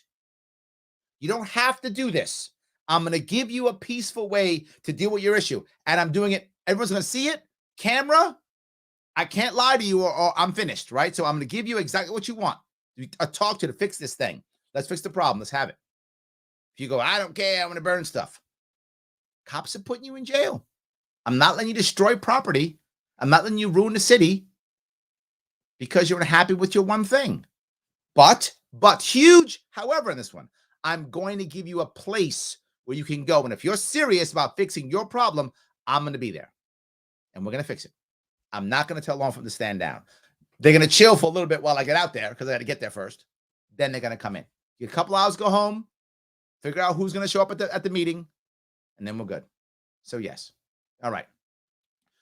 Anyway, keep going down if I can. All right. Paul says it's hilarious. The Dems and the media still try to make it about race, even though nothing to do with race. The facts are the facts. They kind of had to, Paul. They kind of had to. Once you walk down that road, how do you unwalk that? How do you unwalk that? You can't. This is the problem. Once you walk down the race road, how do you turn that around, man? They put themselves down something terrible. I wouldn't do that at all. I would never go down that road unless I was sure. Hey, I talk about race in this show. You've seen me. I talk about it. And when I talk about it, I know where I'm going with it. That's the issue. So Jennifer says, people respect what you inspect. Yes, accountability of televised court, 100%. Absolutely. Yes. Jonathan says, court is currently one of the problems. That's why you put it on TV. Yes. Absolutely. Chris says, cops alone can destroy your life by bringing false charges. Yes, imagine if that was on TV. Yes. Absolutely. Christopher continues, too, if when politicians order law enforcement to stand down, the citizens are now responsible to protect life and property, introducing the full weight of the Second Amendment. Also true, which is why I wouldn't want to do that. If we're going to pay for cops, and we're all paying for cops, let the cops do their job. They are hopefully trained appropriately. I hope if you care about your police force, I hope you train them effectively. You train them effectively. You equip them effectively. And they create order. But first you give the people, when peaceful, conversation is removed, people become violent. Give them the option, a peaceful conversation, then. So yes. So Nooner Clip says, Larry, Rittenhouse wouldn't have been in that situation if government took help from the National Guard and then fabricate Jacob Blake's case, which lead to mindless violence, death, and destruction. I'm going to touch two pieces here. Piece one, you're correct. Piece two, I think you're not. Piece one, yeah, you have to come up with a way of keeping people safe as long as you give people an out. The problem with Jacob Blake is we don't hear it anymore. And again, I know I've said 1,000 times, but I have to be very clear on this. I know people who thought the people who Kyle Rittenhouse shot thought they were black. Why? Because we're not hearing anymore. No, we're not hearing it. All that Jacob Blake gets shot, black out by white cops, bad. They're not going to hear it. It's not. We've spent so much time doing this. People just don't hear it anymore. We have to instead start the conversation immediately and stop immediately going to race and instead go to system. And the best part about this, of all the bad that happened in this case, the best part, which I feel most people are actually losing, and here's what drives me crazy. What someone just mentioned, I missed it. They said it's opposite day. Yeah, because usually the right is all about, the system, right? And the left is all about, the system is bad, whatever. This one, the left's back in the system. The left's back in the prosecutor. Usually the right back's the prosecutor. Now the left back, what's going on? This was the perfect opportunity for us to pull what that prosecutor did out, dissect it and say, imagine if Kyle was black. That's it. Now let's make it race. I'm in. Just imagine if Kyle was black, and then put that prosecutor up against a dozen black kids who have public defenders. And I got this guy here saying, we're going to defend the families of the white pedophile. What? I'm sorry. I'm a little bit bothered by this, but anyway, yes. David says, innocent until proven broke. You try to break your man, but it's true. Yes, absolutely. Yes, 100%. Yeah. All right. Let me keep going here. Does her dog come back? Yes, that's what I'm saying, right? She's not. Things don't get better because Kyle goes to jail. Things don't get better because Kyle goes to jail. Yes. So, all right. Let me see if I can do this here real fast. Kirsten, you paid attention to this. You really were on this. All right. Maybe I'm off on this one. But you were really on this, I guess. All right. Unknown if he was hired. The two folks from the company who testified claimed they had no desire for any of these people to be there. Oh, I don't really know what's going on here. I don't know. I don't know about this. I'm sorry. You haven't come to with someone else. I'm sorry. I jumped things. I thought you had extra information. I apologize for that. Yes. All right. All right, let's go here. John says, not a monster or a hero, just a young man who defended himself against 3 convicted criminals trying to harm him, maybe kill him. I'd refer to him as an American patriot. I don't want to go that far either, John. I stay with the last one. A young man defended himself against 3 convicted criminals trying to harm him. Yes, let's stay at that because that's good. That doesn't make him patriot. It doesn't make him hero. Just makes him what I think almost any young man would have been. In fact, you know what? I'll go back. Was it Pete who said it? No, it wasn't Pete. I'm sorry. I forgot who to be giving credit to. Who said he actually had more control than most cops.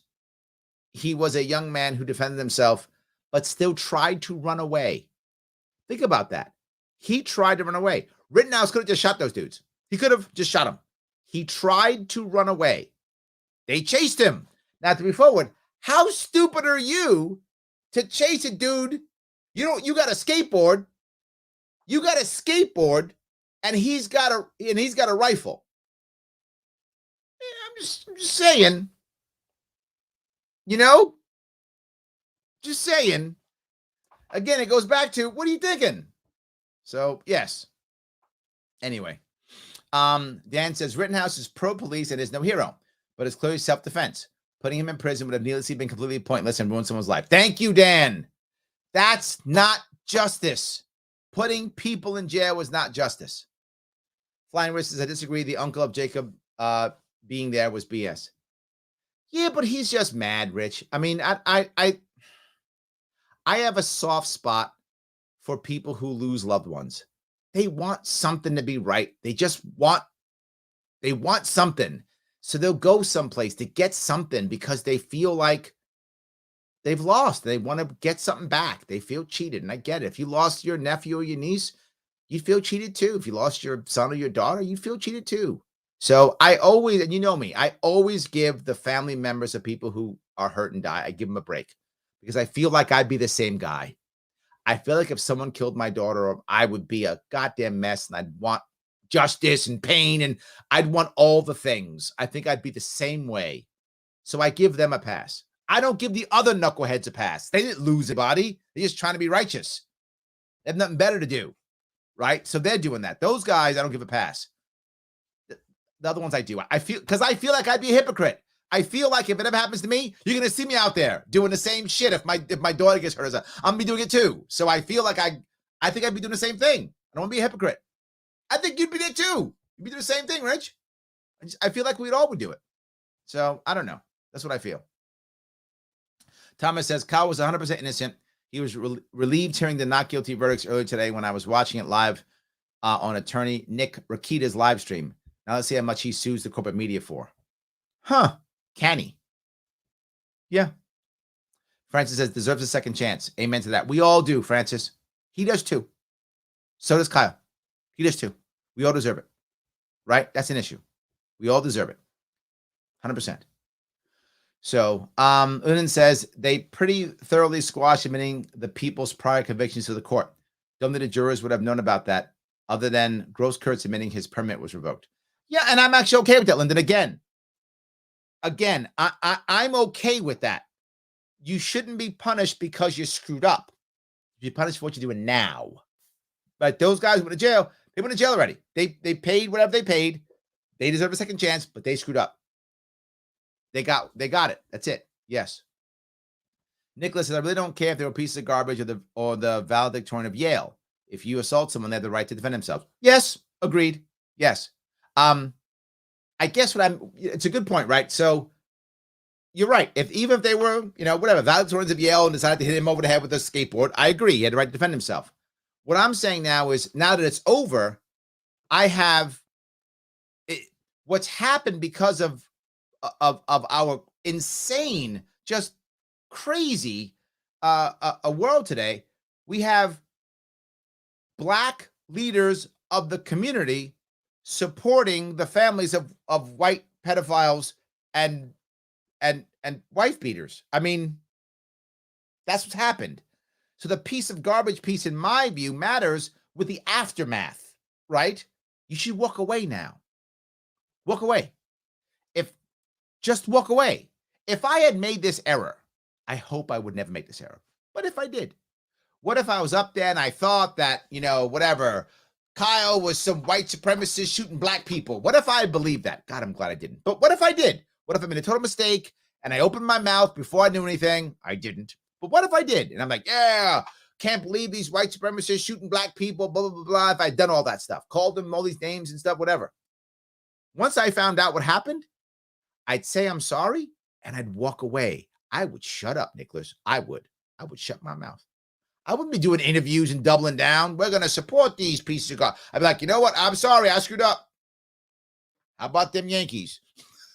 Watching football, I'd be on something else. I would walk away. I screwed up. Say I'm sorry and move on. These guys can't stop but double down. This is the world we live in now. The world we live in now is these guys are heroes now. Maybe. And let me walk down a different road, Nicholas. What if, I'm making this up just to deal with your issue, what if these people who came after Kyle were super smart guys working on the cure for cancer? I don't know how does it work. I'm really pulling stuff out of my ass now. All right. There were 3 guys who were working on the cure for cancer on their way there. One of them was a Nobel Prize winner, and they were out there because they thought BLM was cool. So they're out there doing that. And I don't know. They got some bad shrooms and thought Kyle was a bad guy, and Kyle shot him. Still, Kyle would be right to shoot them. All right. If this crazy fantasy scenario happens, he'd still right to shoot them. But I would feel bad about it because we had 3 people who were curing cancer. Do you get my point? Kyle would still be right in doing what he did to defend himself, but we would have lost 3 people who were trying to cure cancer. That would have sucked. That's not what happened. So I think that would be the only difference, if that makes any sense. So, Mark, yay, we agree, but never responded back about the border issue. You're right, Mark. I'm sorry. I've been so crazy busy. I have an answer for the border already. I have a literal plan for the border. I'll have to do a show on that eventually. Maybe I'll. The problem is the border is a federal issue, and I've been dealing much more with local stuff. But those of you who know, when you have a chance, in fact, there was actually it was actually published recently. A publication out in California took my idea. My idea for the border is to have 2 Ellis Islands on the border. It's a more detailed plan than that, but that's the basis of it. And I'll see if I can find it. I'll see if I can get my team to Twitter it to you, to DM it to you. I'm sorry, if I can. But it's 2 Ellis Islands on the border, which allows for private companies, 2 separate private companies, to allow people to come in. They go to the Ellis Islands. They quarantine for whatever it is, 14, 30 days, whatever's appropriate.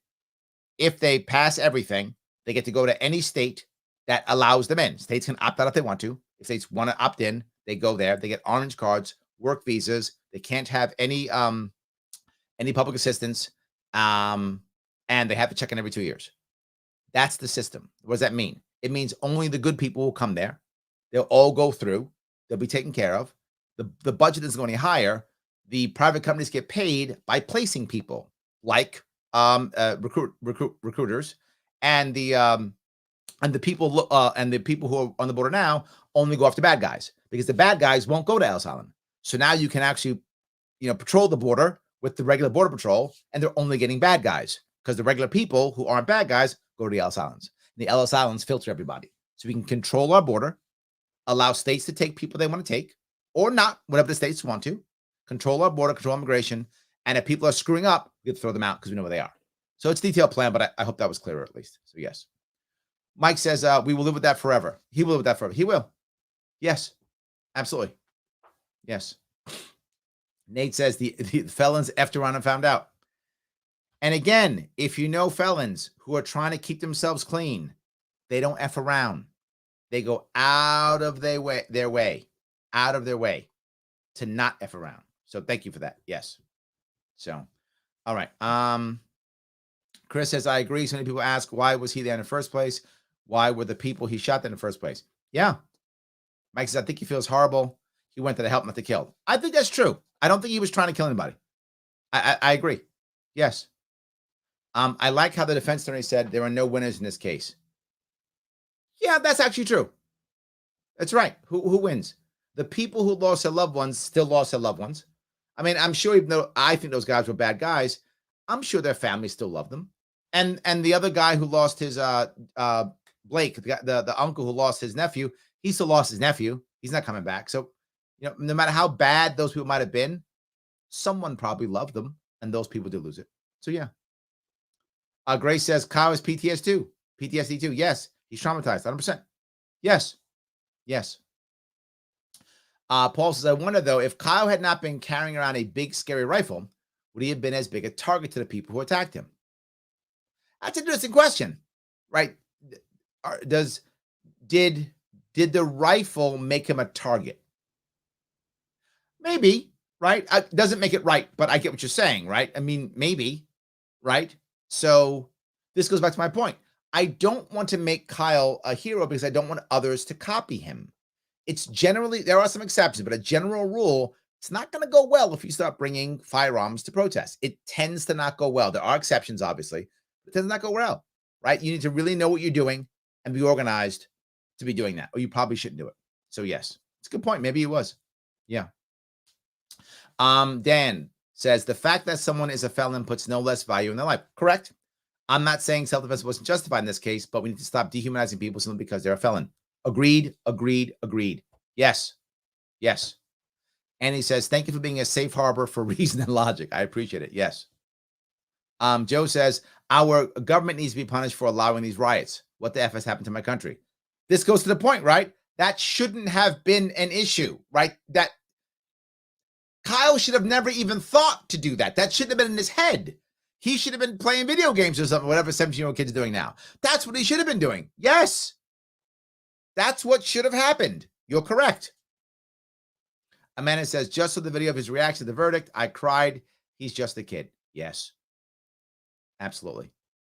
Then he says, Larry, Sunday, see you in Batavia. I will see you there, my brother. I will see you there. Yes, absolutely. 100%. Kirsten says, it came out in court near the end of the trial that Rittenhouse has been in therapy for PTSD. There we go. I hope very much he continues to have access for as long as he needs it. I agree completely. Yes. Michelle continues, cried. He fell over too. He really is a kid. Yes. Yep. Let's see here. Francis says, to further read Torrance, not only white Americans, but all Americans, no matter the sexual orientation, religious, race, occupation, etc., everyone has the right to defend themselves. Yeah. Just, again, imagine if Kyle was black. That's it. People still race baiting this. What if Kyle was black? We'd have no coverage since having a bunch of white dudes chasing down a black man in the streets is nothing in the media wants to toy with.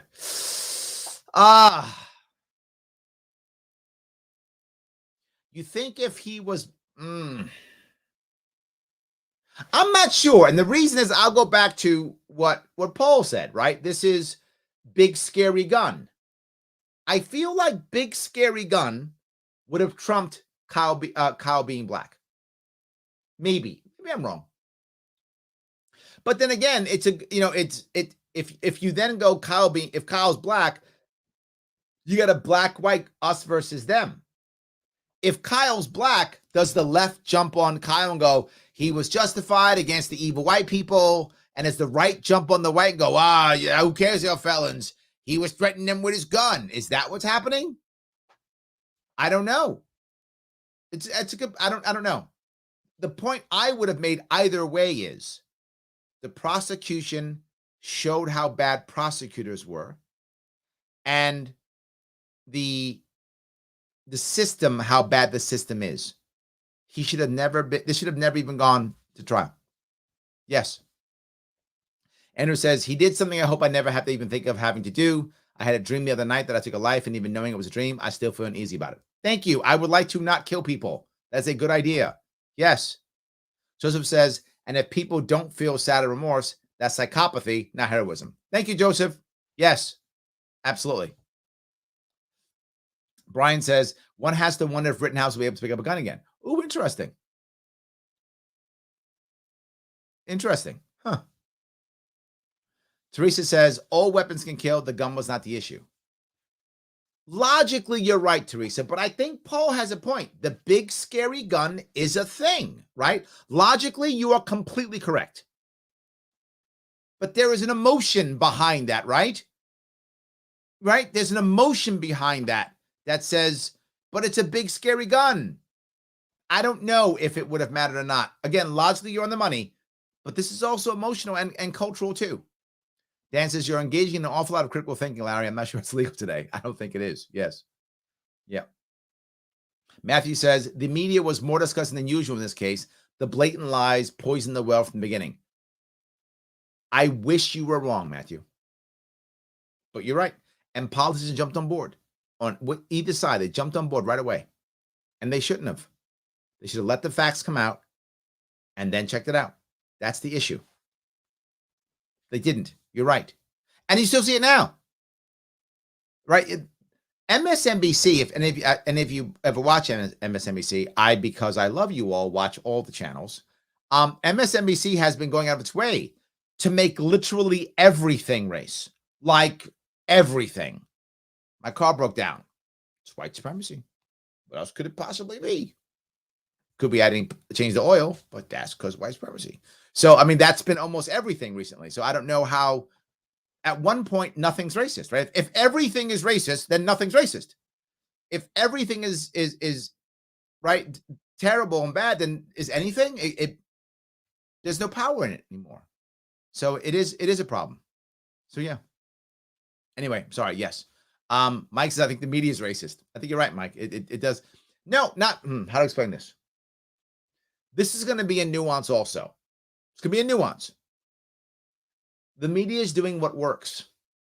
They don't care if it's racist. If it's racist, okay. If it's not racist, okay. Right? There was a time when CNN was just doing like the plane fell out of the sky. They were just doing plane fell out of the sky stuff because that was working.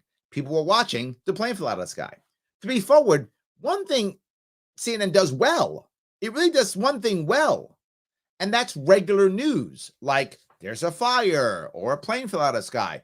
CNN's pretty good at that, right? If it's just facts and news, CNN's actually pretty good. That's what they grew up in the 80s and 90s, in the 90s, right? So they were good at that. Well done, CNN. If the problem is there isn't enough of that for people to watch. There aren't enough planes falling out of skies, right? There aren't enough of those things happening. People that keep watching CNN. So they went to this other thing they do, which is terrible. If they were just doing planes falling out of the sky, they'd be a decent channel. But this works, so they do it. So Nate says, was Rittenhouse protesting or voluntary defending private property? Yeah. Eugene says, Kyle went to the riot and risked his life to clean walls and put out fires. That's why people think he's a hero. All right, you know what, Eugene? If you would say that, yes, right? Yes, if you were going for that reason, I would say yes, but not for the shooting, right? The shooting was just he was in a situation where he had to. So, but yeah, for your point, if you're saying he's here for cleaning and putting out fires, okay, I would buy that. I would, yes. All right, let's see here. If I can grab a couple more of these. Dixie says at one point a gun was pointed at him. Force was necessary. I agree. Yes. Gray says Kyle had as much right to be there as the felons he shot. Ooh, valid point. Valid point. I think that's true. Yes. Absolutely. Kirsten says, and one of those felons, Rosenbaum, had just been released from a mental facility that morning after his second suicide attempt in recent months. Wow. Our system is so broken. You know, this part wasn't even meant. I don't remember this part at all. I mean, this is not, yeah. If that's true, and I'm sure it is because you've been paying attention, Kirsten, then look at what our system did. Look at how bad our system is. That we're just releasing people like that after his second suicide attempt. And now he's out there doing stupid stuff at night, trying to shoot people and hurt people. And yeah, It just, if anything, this should be showing us how broken our system is, right? This is, yes, absolutely. Reddick says, the gripe I've seen since the verdict is that it further reinforces white supremacy, even if Kyle is himself not a white supremacist. Basically claims that he'd be in jail or dead if he weren't white. Okay, let's say that's true. I'll walk down that road. Let's say that's true. Let's say that they're totally correct. That the problem is, if he were black, he'd be in jail. Okay, let's say that's true. So put him in jail, and now black kids won't go to jail? If that were true, if all of a sudden Kyle goes to jail for 40 years and black kids don't go to jail, aren't wrongly accused ever again, that would at least make sense. At least then I would go, that's why you want justice. If Kyle goes to jail, then no more black kids go to jail for bogus charges ever again in the world. That, while I would still think it sucks to be terrible, but at least I could understand it. That would make sense to me. That's a swap you're making. But if Kyle goes to jail, black boys are still going to jail. You just solved the problem. It's not magic. Oh, well, we'll just put Kyle in jail. That makes up for the hundreds of thousands of black boys who've been going to jail. We'll put one white boy in jail. No. So even if it's true, it doesn't solve anything. I have an idea. Let's look at the white boy who got off and see how bad the system is and what the judge did, and let's give the young black boys the same justice system. How about that? I'll say it again. Instead of calling everything white supremacist and white supremacy, instead of calling everybody racist, get everybody on the same page to fix a system. And it just showed us how bad the system was. Let's fix the system. I'm in. All good. So, all right. Anyway. Brian says he admitted in court he illegally drove himself. He didn't have a valid driver's license. Actually, I can't say anything. I drove without a license for years. I can't really touch that one. I was bad. I was bad. So yeah, I got to be quiet about that. So yeah, I got to be bad about that. Yes. Nicholas says self-defense doesn't make someone a hero. It could be argued though that standing up for someone else when the cops refused to do so did make him a hero. All right. Okay. Maybe I could buy that. I could buy that one too, right? I think if you look at it from those viewpoints, I could buy it. I could buy what you said. Yeah, I could. Yeah, I'm okay with that. I could buy what you and Eugene said. I could buy both of those if that's the way you look at it, but just not for the shooting part, right? That's just tragic. So yes. All right. Byron says, my question is, where were his parents / mom during the situation? If he was dropped off alone with no guardian, what would that accomplish? He's going to be alone. Other good point. Yeah, I agree. That I actually don't know. I actually don't know about that. Yes. So yeah. All right. Let's see here. Oh, he got cut off from his group, according to Anthony. Maybe that's what happened. Okay. Maybe that's what happened. Yes. Michelle says he was not an EMS, but he's a trained lifeguard. He could give aid until an EMT gets there. There we go. All right. There we go. Good. All right. How many teams never came home from Vietnam? Valid point. Yes. Yep. Christopher said the prosecution walked Kyle into agreeing that a firearm can't be used to defend property.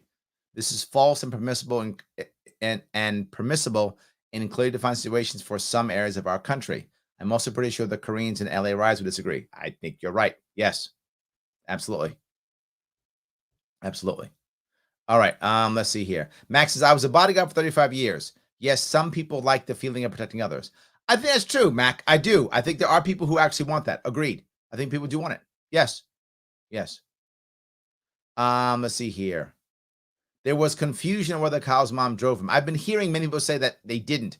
I thought he did. And again, this is a great point, Therese. Thank you for bringing this up. So many people, and I think Kirsten has shined some light on this. So many things were said up front as if true, pushed by the media as if true, and not challenged at all and accepted as real, right? And I keep saying this because it blows my mind that some of my friends, educated, credentialed people, adults, at least in their 40s, assumed and believed that the people Kyle shot when they first heard it were black because white supremacy. So of course he was shooting black people, and it wasn't. And they believed it until like they saw it on TV, like, oh, that guy's white. What? Like they assumed that people were black. A lot of that happened. So yes, absolutely. All right. Eugene says, I think everyone should get gun safety training in school. I think that's really it, right? That shows that he had more fire discipline than, again, a lot of police officers. It's true. Yes. So, all right. Let's see. Janice says, Kyle's defense lawyer interviewed after the trial verdict was asked what Kyle's future looked like now. He answered, Kyle suffers from post-traumatic stress disorder. Kyle will probably move out of state. He answered, Kyle will likely become a nurse. Oh, that might help him. That might help him. Maybe he can pull something good out of this. I hope he can, right? I hope Kyle gets a second chance and he can pull something positive out of this, right? I really hope he can pull something out of this. So maybe that's it. Yes. All right. Kyle, sorry, Chris says, Fifth Amendment, the right to shut the F up. Yeah. I try to do that whenever I can. I spend a lot of time trying to not do that. Yes. Yes. Francis, he should have said nothing. The funny thing is that Orange Man bad hedges bets and barely made his opinion be known. All he did was repeat, it's under investigation. It's sad when Trump kept his mouth shut.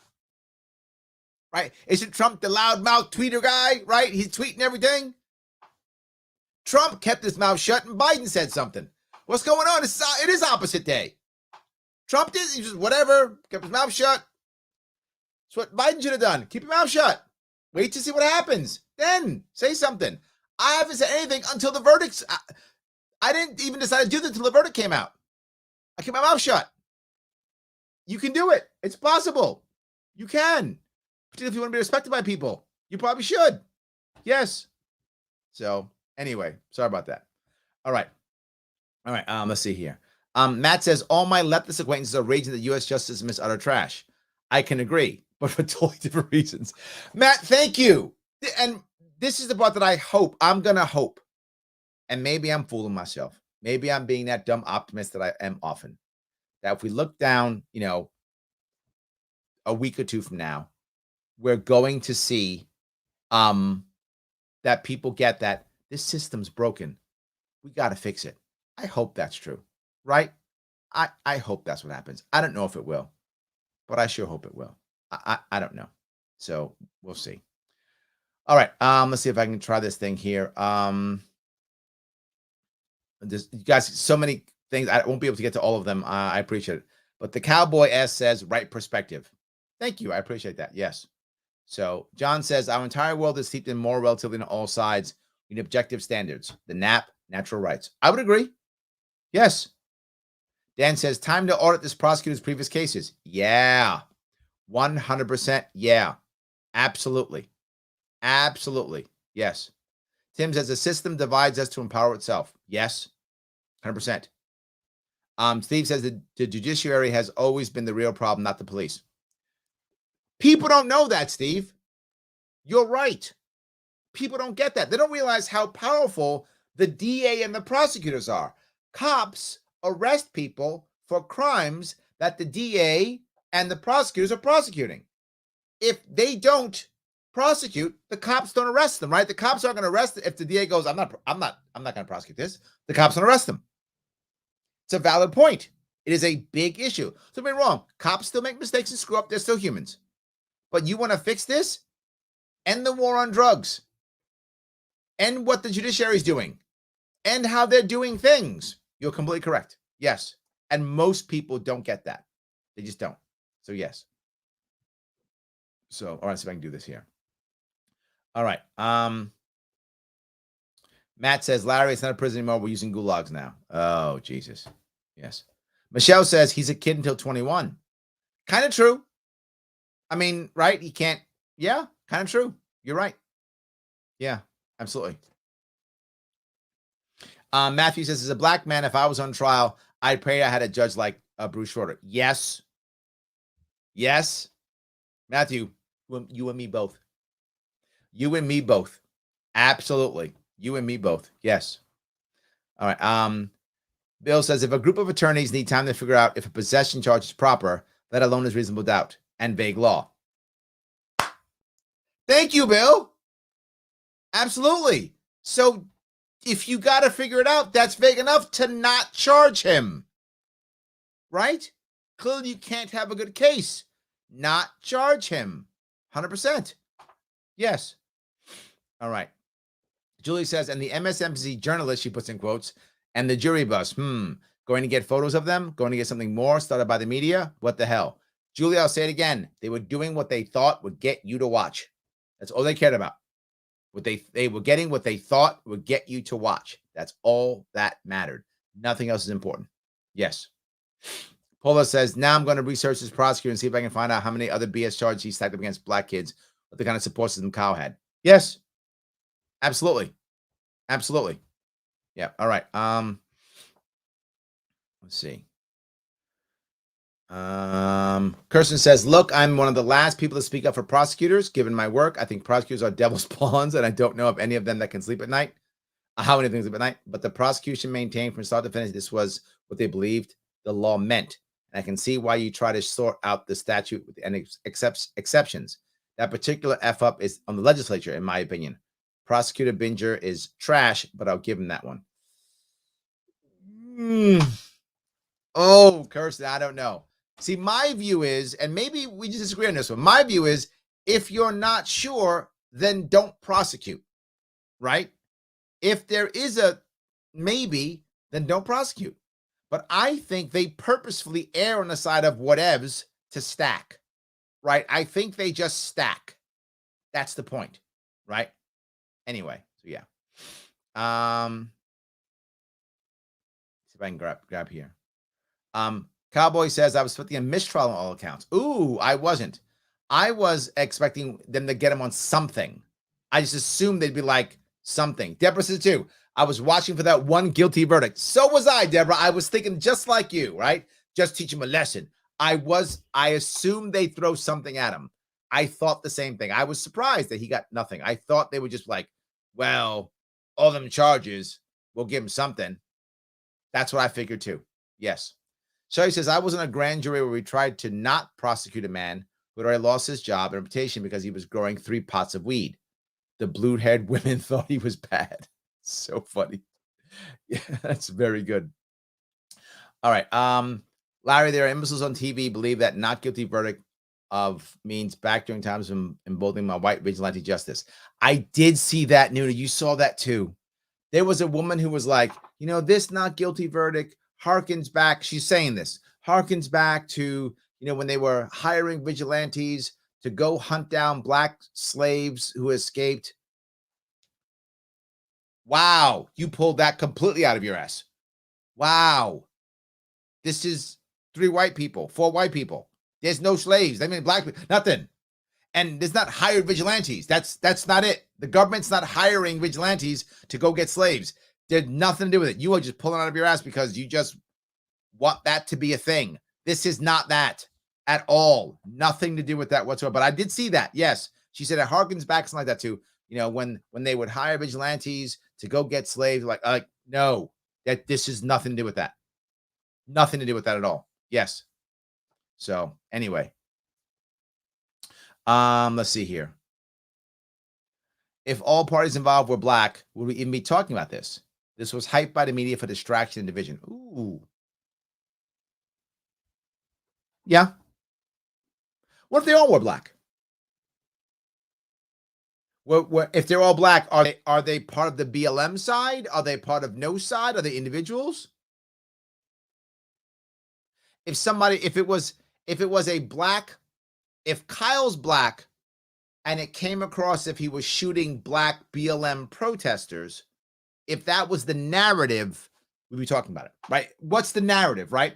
The narrative was immediately white supremacist, trying to take over the world, white supremacist. That was the narrative. If the narrative was, I don't know, crazy black man kills BLM protesters, if that was the narrative, I think we still would have seen it. The narrative is what matters. What can be sexy enough for us to watch? I think that's the case, right? Ben says if it was Chicago, it would have made the news cycle. If they were all black in Chicago, it would have been assumed gang violence. I think you're right. And we don't care about gang violence anymore. That's not a thing for us anymore. That was 90s. Now we're like, whatever. Gang bangers kill each other all day long. We don't care. So I think that's a valid point. If it was Chicago and they were all black, assume gang violence, boring, move on. But if the narrative would have been shooting BLM protesters, that would have been a narrative that would have worked. So yeah, I think that's true. So I guess the piece that I want to bring up here, if I could, last piece, if I could. I know I'm yapping away. I'm yapping away. I know I am, but it bothered me a bit. Is the idea that what does this ruling or what does this verdict inspire and what message does it send? I cannot tell you how much I hate that when it comes to criminal cases.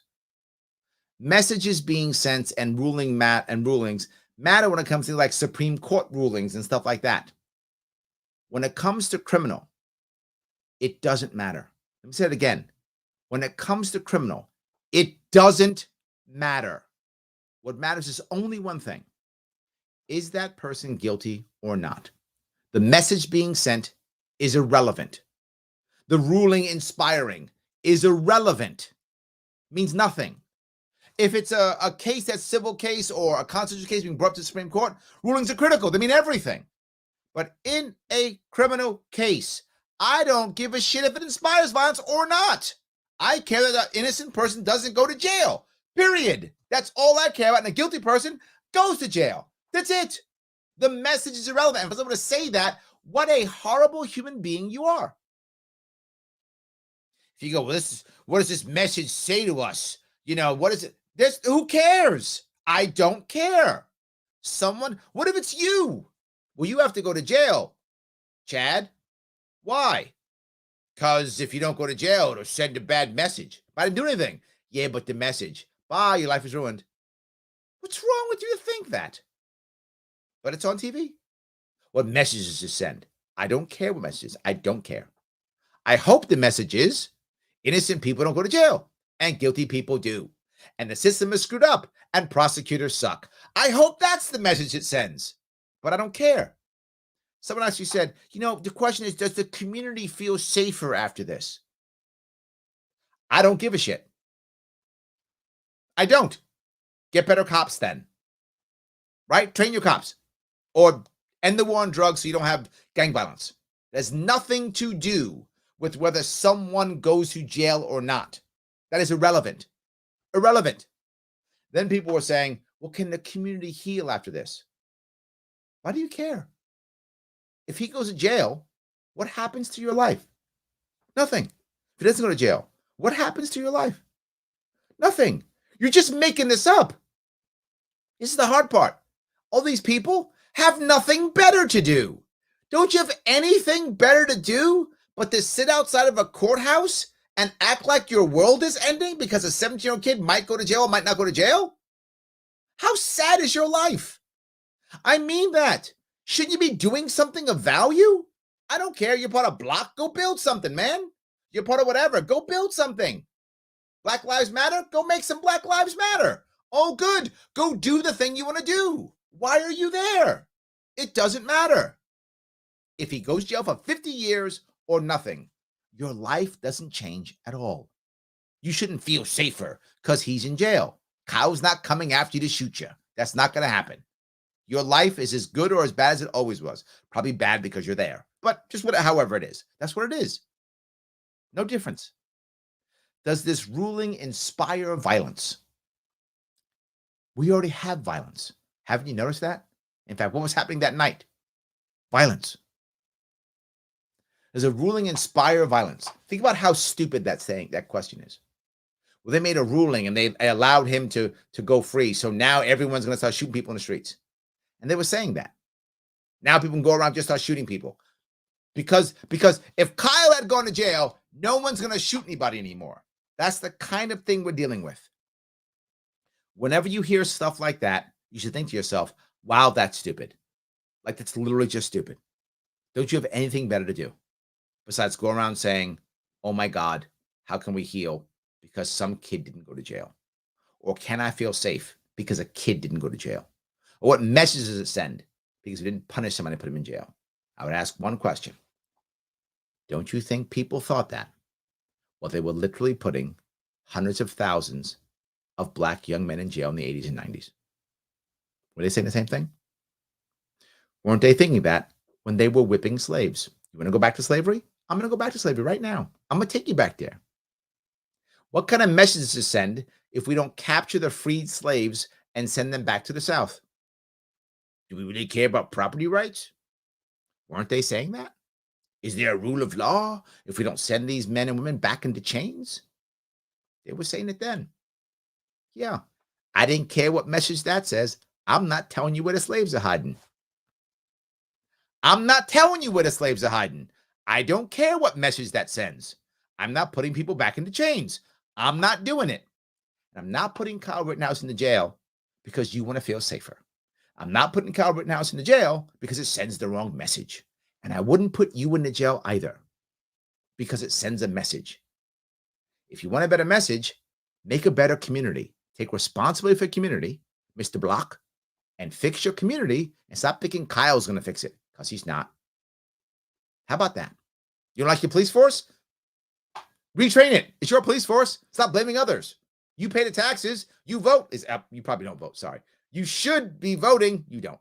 But you should be voting. So vote to have people fix your police force then. And stop worrying about whether Kyle goes to jail or not. It has nothing to do with you. It doesn't change anything. And the fact that you think it matters shows how lost you are as a human being. Shows how lost you are as a human being.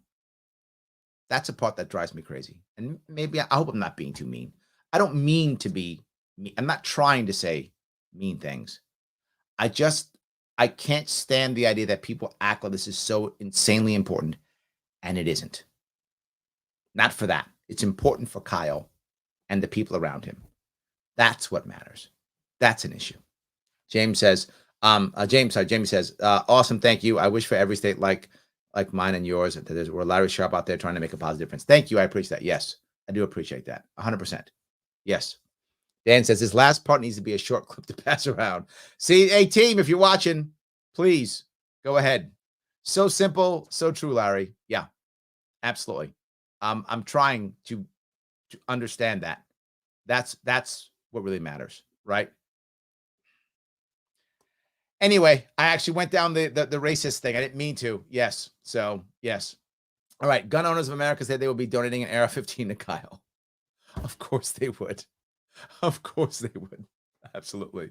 Guys, I didn't say this at all, so I want to say it for those of you watching. Please take the world's smallest political quiz. It does matter. It is important. They are my sponsors. Be good to them. They help this show go. It's free. Take it. Share it. It matters. The more you do it, the happier they are, the happier I am. Please do that. And of course, if you want to support me trying to run for a governor, then do it. Head on over to LarrySharpe.com /20K or click that link that's right there in the link. Click that and give what you can. Every little bit counts. Every little bit counts. If you got big dollars, you got Pete Collock money, big money, throw some big money in there. If you don't have it, no worries. But whatever you can, it will always help. But always like, comment, and share. I can't tell you how important that is. Please like, comment, and share. This has to get out to more people. I hope it makes sense. Hope it made sense to you. I'm gonna let you guys run. It's been 2 hours. I yapped for like 2 hours. I apologize for going so crazy. But thank you so much. I will see you all. I'm going to be in Western New York for the next 4 days. If you can be out there, I hope to see you out there. I'll be back here on a Sharpe Way Wednesday night. I'll see you all very soon.